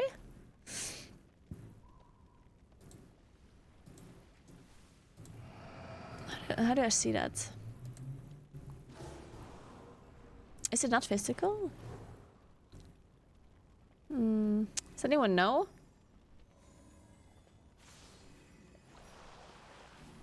Because if it's physical, it shouldn't be... I mean, I was low every time that I got hit, though. 28%, 42%. This was a double. 46%, so... Thank you so much for gifting us up to Perwol. Thank you so much, Connie. Thank you very, very much. Dankeschön, danke, danke. And as you mentioned, we only are good at spread AoE that lives a long time, which is even less likely to exist. Yeah, that one is even less likely to exist. Pride damage or even more funnel pro damage is a damage profile that's very needed in Plus lately. Yeah. And they had to nerf it multiple times too. Like they had to nerf funnel damage because it was too strong. Like you remember Rogues? Like they had to do something about that as well. Well, thank you so much for gifting us up to Kani back, Perwolf. Dankeschön. Danke, danke, danke. Yeah, Rogues on Soul, but also in dungeons. I remember Rogues were so good at funneling that in the MDI, the teams would pull mobs onto bosses to funnel damage into boss, even with affixes like bolstering. And in the past, bolstering was actually also affecting bosses, right? So it was so beneficial that they just like pulled them into boss, and then at the very end, sometimes even ended up bolstering the boss, but it was still worth it.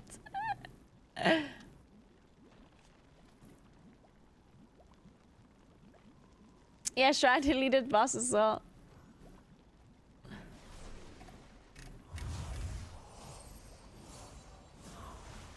Yeah, Josh, yeah.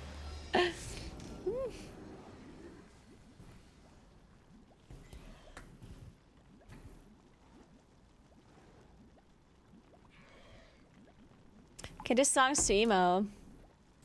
We need younger, well-done trio is what we need.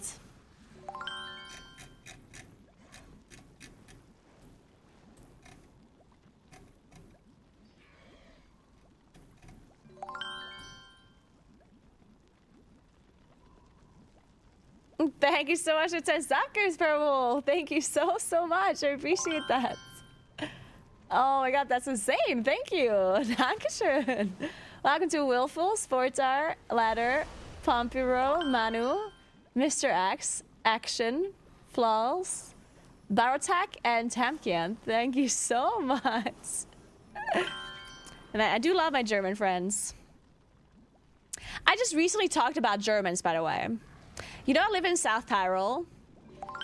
Also, wir reden Deutsch hier. Eigentlich deutschen Dialekt, aber ja. And there's a lot of tourists here right now. And the majority of the tourists that are here are Italian and German. Almost all tourists are either Italian or German. And when I say Italian tourists, I mean, it is Italy, right? But when I say Italian tourists, I mean from like further south. Like from the south of Italy, they come here, right? And I recently just asked people if they prefer German tourists over Italian tourists.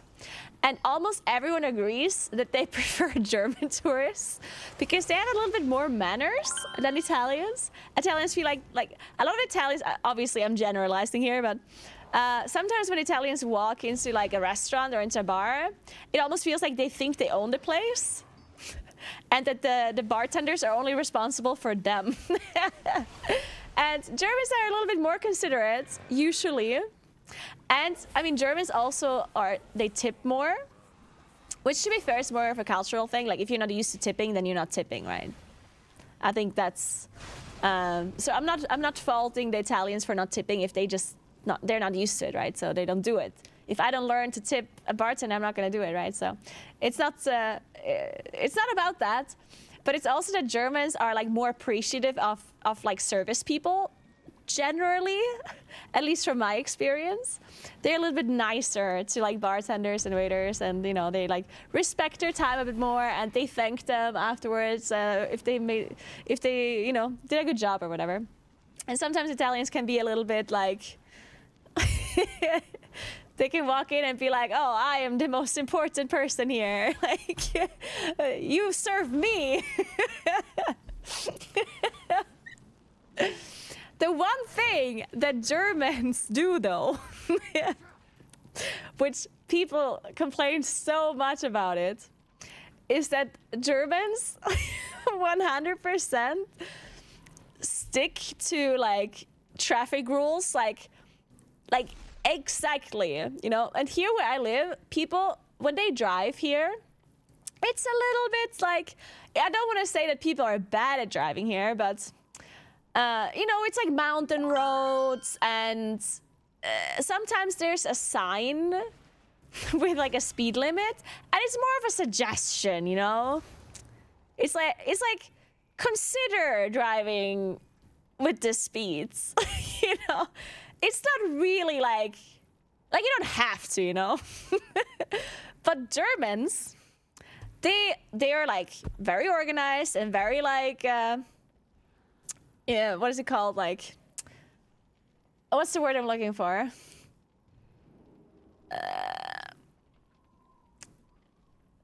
What's it called? No. Methodical, square man. I basically mean by the book. Like, I think that's what I'm looking for. Law-abiding, yeah. They're very law-abiding and by the book. So when you drive on a road here behind like a German car, then you know as soon as they see like a speed limit, they'll like brake right then and there. Like if they're driving 70 kilometers per hour and there's a sign that says 50, they'll press the brake in an instant and brake to 50 because it says 50. And people that drive here, like locals, they hate that. I personally I only hate it when people drive below the speed limit. If people go with the speed limit in a whatever, you know, like it's okay. Like, especially if you don't live here, you don't know the roads or whatever. I get it. But sometimes people go below speed limit, and then I'm like, okay, now we have an issue.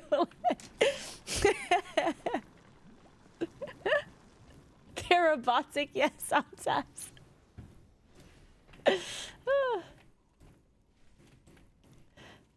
Yeah, I can totally see that this is some sort of also, if you're like in a different country, you don't know how strict they are about like traffic stuff. Like you don't know how do they, like if you go over the speed limit, are you immediately getting fined? Is there the police everywhere? You know, like you don't know stuff like this, I guess, in another country. So like I get it.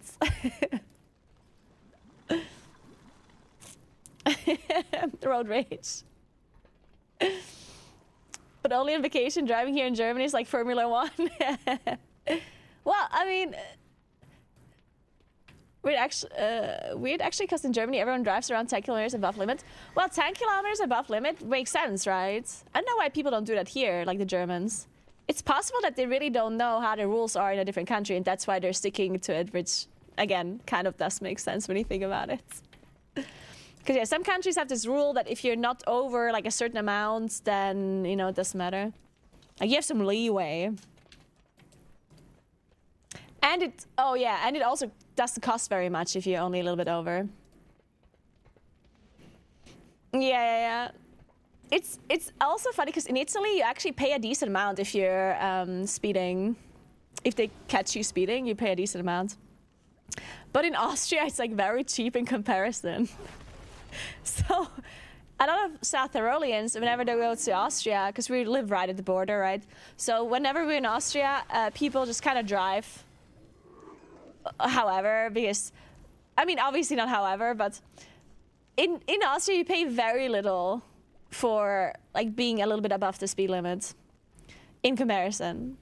Like, I think it's like 30 euros for being 10 over or something. And it's like, okay. Obviously depends on the situation, but yeah.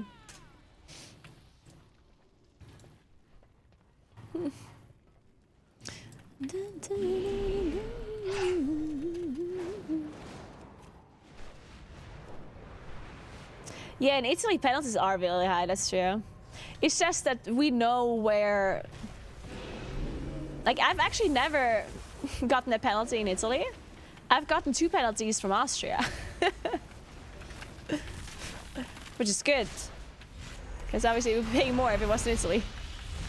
But yeah, I guess in Italy, like, people usually just know where, or we know how it works here.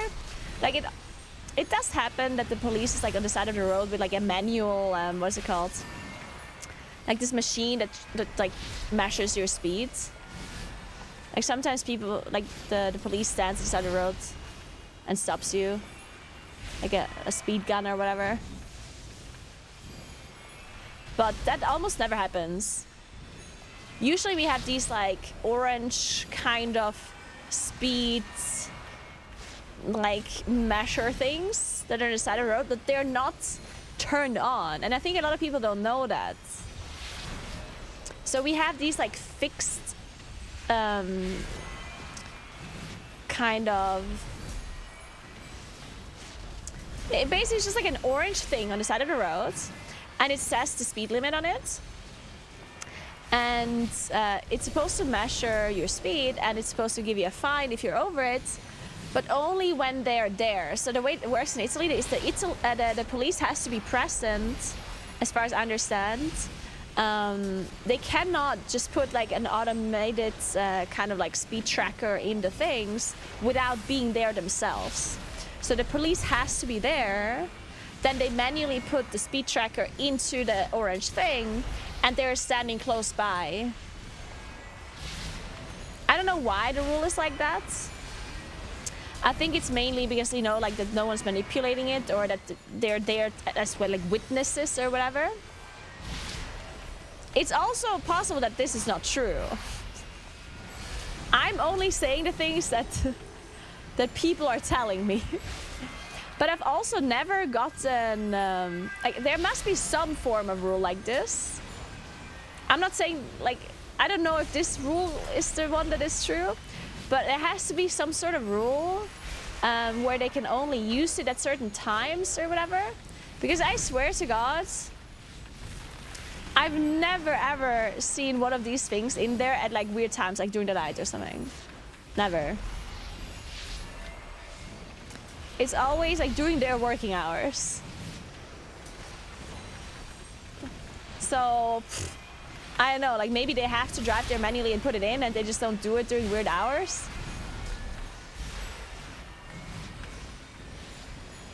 Yeah, Voldy. I will sue you if I get a ticket.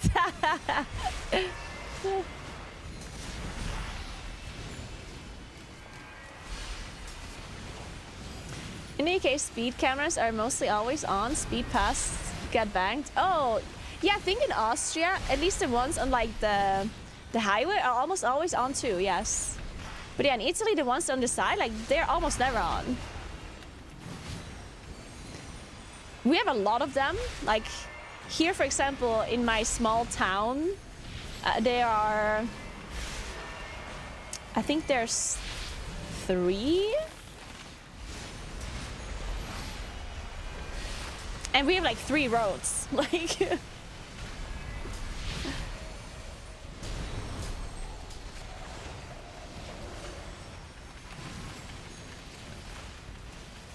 so yeah, we have a lot of them, but they're just almost never on.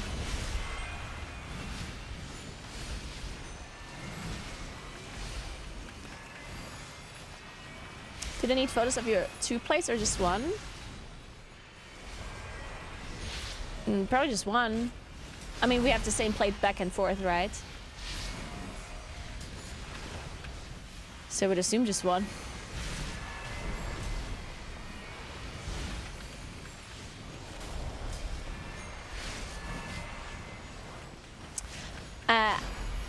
I'm born here. I'm from Italy.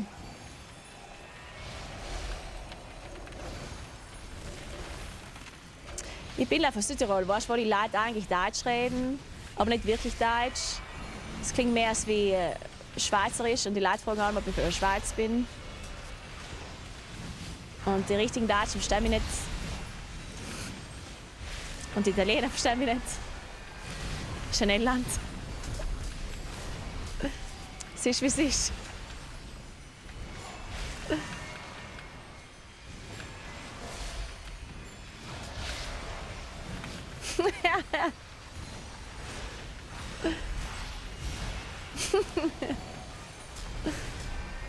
Oh yeah.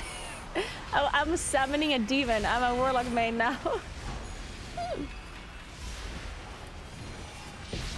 I do know that my Bavarian friends understand me. It's funny because every time I try to speak South Tyrolean in Austria,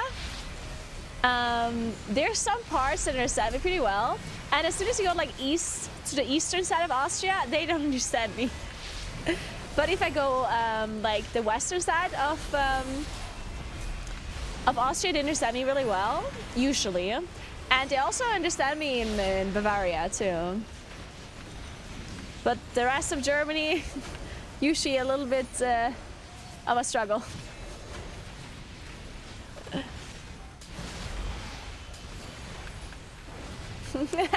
We Eastern German, Austrians don't understand the Western ones too.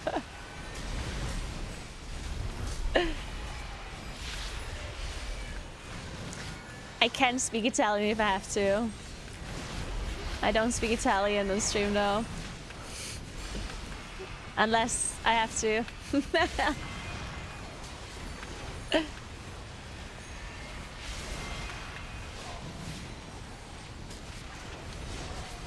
I feel like the main reason why I never spoke Italian on stream, and then it just kind of like stuck to it, is because like initially I felt it was like so awkward when people came in and like, speak Italian.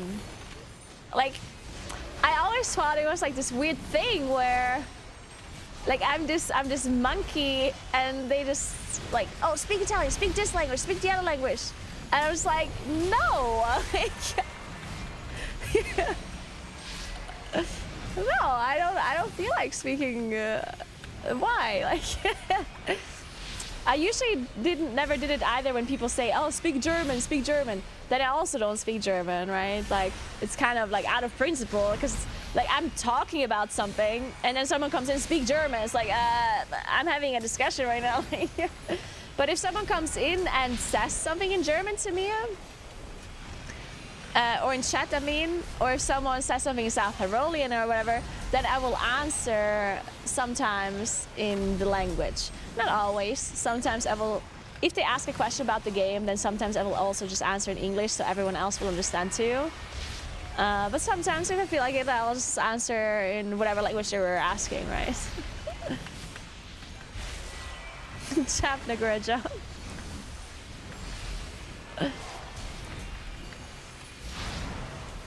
Yeah, exactly, Sebla, yeah. Speak Swedish now.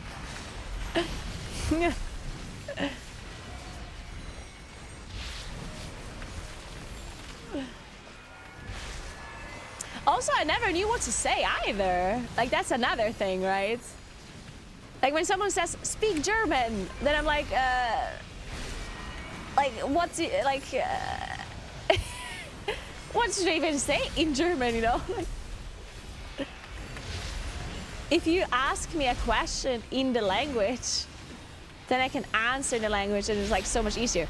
So that's actually a trick for anyone, because I don't think it's rude to ask someone to speak a different language if you think it's interesting, but maybe like tell them what to say. Like, so if you ever meet another person that speaks another language and you would like them to speak the language, or you would like to hear how it sounds, maybe instead of saying speak this or speak that, just tell them, oh, can you tell me how, like something specific, you know, like, can you tell me something about yourself in Italian, or, you know, tell me what the weather is like in Spanish or whatever, you know. So at least they have some sort of referencing on what they can be saying, rather than having to make up something completely random on the spot, while also already having a lot of attention on them, right?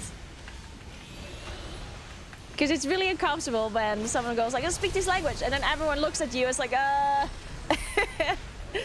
then you don't even know what to talk about.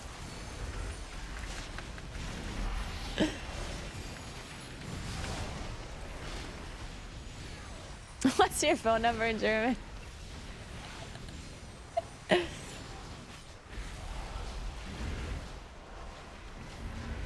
Can you tell me your credit card number in Italian? When you get angry, mad, what language do you express yourself in?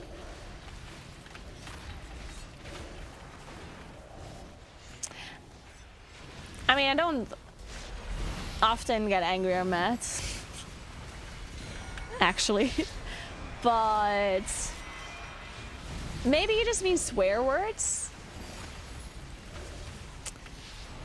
Like when you say like shit or fuck or whatever? I think, I mean, it depends what language I'm speaking. Like if I'm speaking English, I'll say fuck a lot, or shit or whatever. Just like these normal English kind of expressions, right? And when I speak German, I say the same thing, but in German, I guess? Well, not fuck. There's no equivalent of fuck in German, I guess. I do say shit in German. We do have that. I also use a lot of Italian swear words because it's like a very normal thing in South Tyrol to use Italian swear words, even though we speak German. But Italian swear word, I don't know how this happened, but it's a very common thing to use Italian swear words as a German-speaking South Tyrolean. It just kind of happens. Maybe the Italian swear words are just better than the German ones. But we use a lot of Italian ones.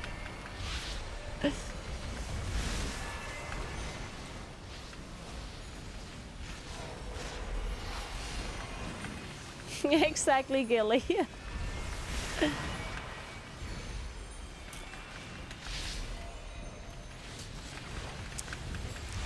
I mean, I would say that I only speak German and English fluently.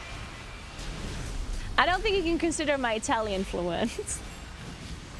I can certainly communicate, in Italian. But I don't think, like, it depends on what you think fluent is. I definitely cannot hold a fluent conversation without having to describe words that I can't think of. Almost always when I speak Italian, I can't think of a certain words every other sentence or so. I will be able to like explain it, which is always like, I feel like if you know a language enough to be able to describe something that you don't know the word of, then I think that is like sufficient to hold a conversation, right? Because like if I can't think of the words, let's say wet, then but I can say, hey, like, you know, it was this thing when, like, you know, when water touches something, it becomes right? Because if you can do that, then usually people will be able to understand. If you cannot do that, like if you can't think of a word and you're not able to describe the words, then it's going to be a lot more difficult to hold a conversation in that language.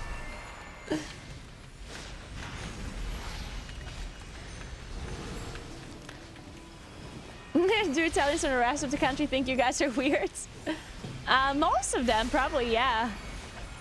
I think it depends. Like, I mean, I personally have a hard time really knowing what other like Italians think of us, because they probably, like, if they think badly of us, they probably won't tell me, right? Like, an Italian's not gonna walk up to me and be like, "Oh, you're from South Tyrol? Oh wow, I hate you guys." Like, they're not gonna tell me, right? But there's for sure like some I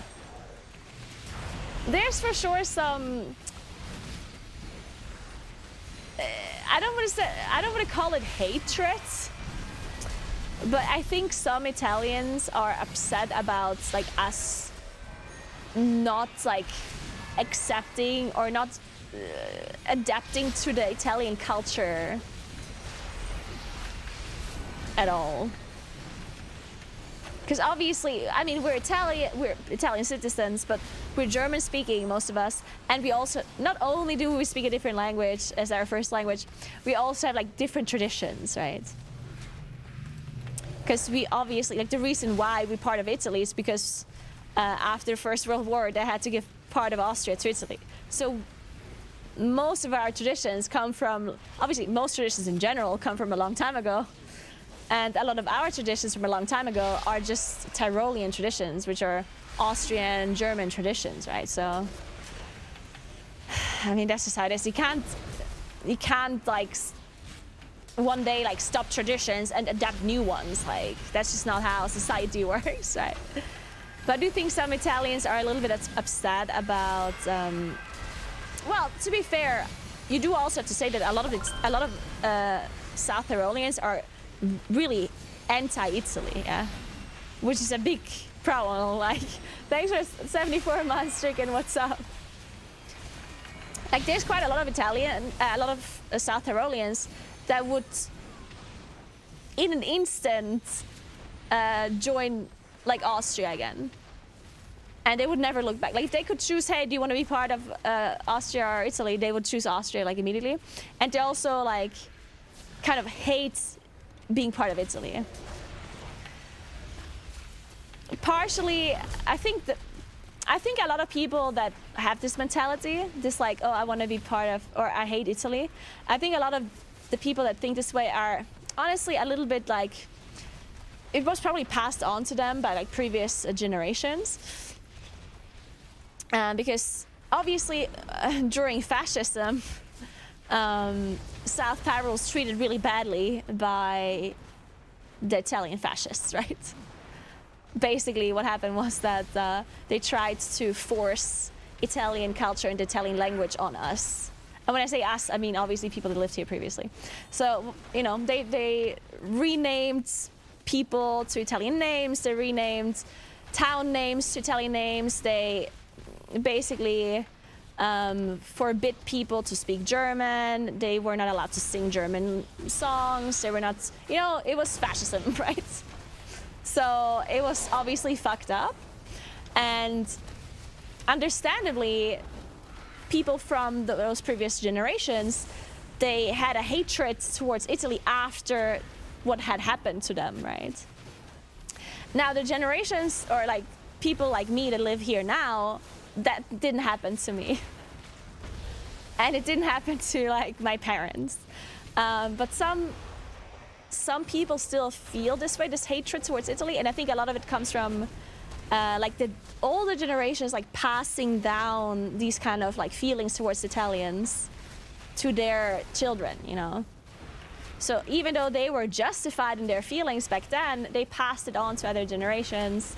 Even though maybe the current generations are not necessarily justified in it, because, you know, like the Italians that live in Italy right now don't have anything to do with what had happened to their grandparents before, right? So it's, yeah. But yeah, so it's partially, I think, some Italians also had bad experiences with South Tyroleans. So it's like maybe like a, you know, a give and take sometimes.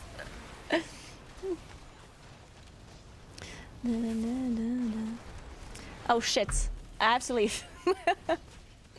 Did I get versions from the Italian government? Well, South Tyre is like an, shit, what's the word of it? An autonomous province. So basically we do have to obviously follow Italian law, but we can also like partially make our own laws. Anyway.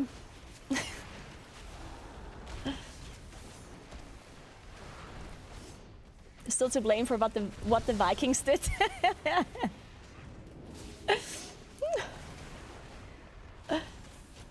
Naguura told she was around for World War I. You know me. Do you think the tennis player is being used as a poster boy to try to bring South Tyrol more into Italian society? I have no idea. I mean, maybe? I mean, he already moved to Monaco, so I don't know. Also, I think a lot of people don't even know that he speaks German.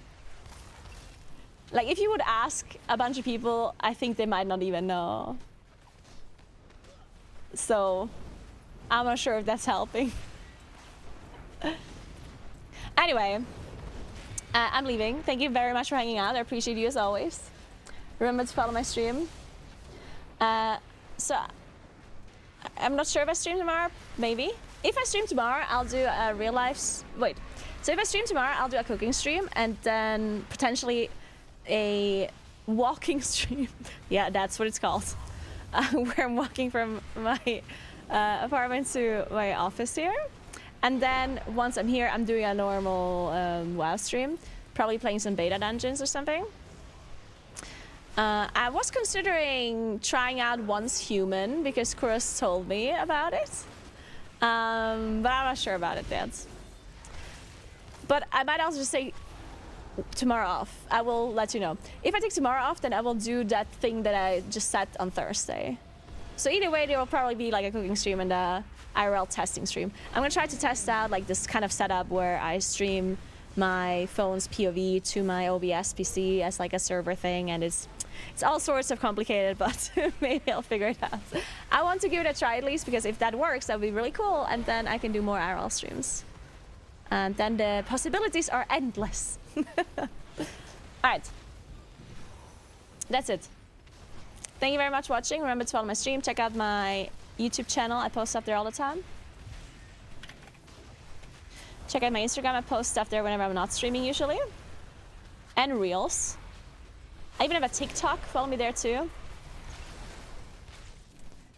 And Twitter is like, I don't know. I kind of gave up on Twitter lately, but once in a blue moon I post something there, so check it out.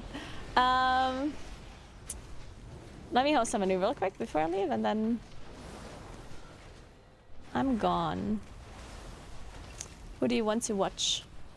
Dude, Makes is farming viewers. What the fuck? Oh, she's on front page. Oh, we should host like sale or who else was in my group again? The healer. Can I host? Yeah, can you link me his stream, Kuros? Because I feel like the healer is the one that I annoyed the most by standing in the wrong spot all of the time and taking more damage than anyone else. So I think we have to apologize to Krabby by giving him a host. Oh shit, he's not streaming anymore. Fuck. Shit.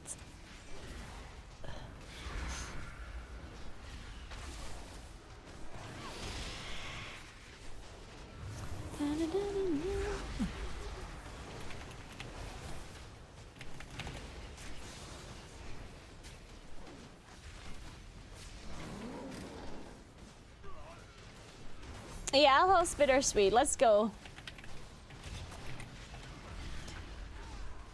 Long as stream, I'm Shell, and the doggo who is normally in the camera is Sky. I think, did I host her before? I feel like I hosted her before. I play WoW whilst the fluffer in the background normally sleeps and is none the wiser. I always stick around, say hi, and try to chill downstairs.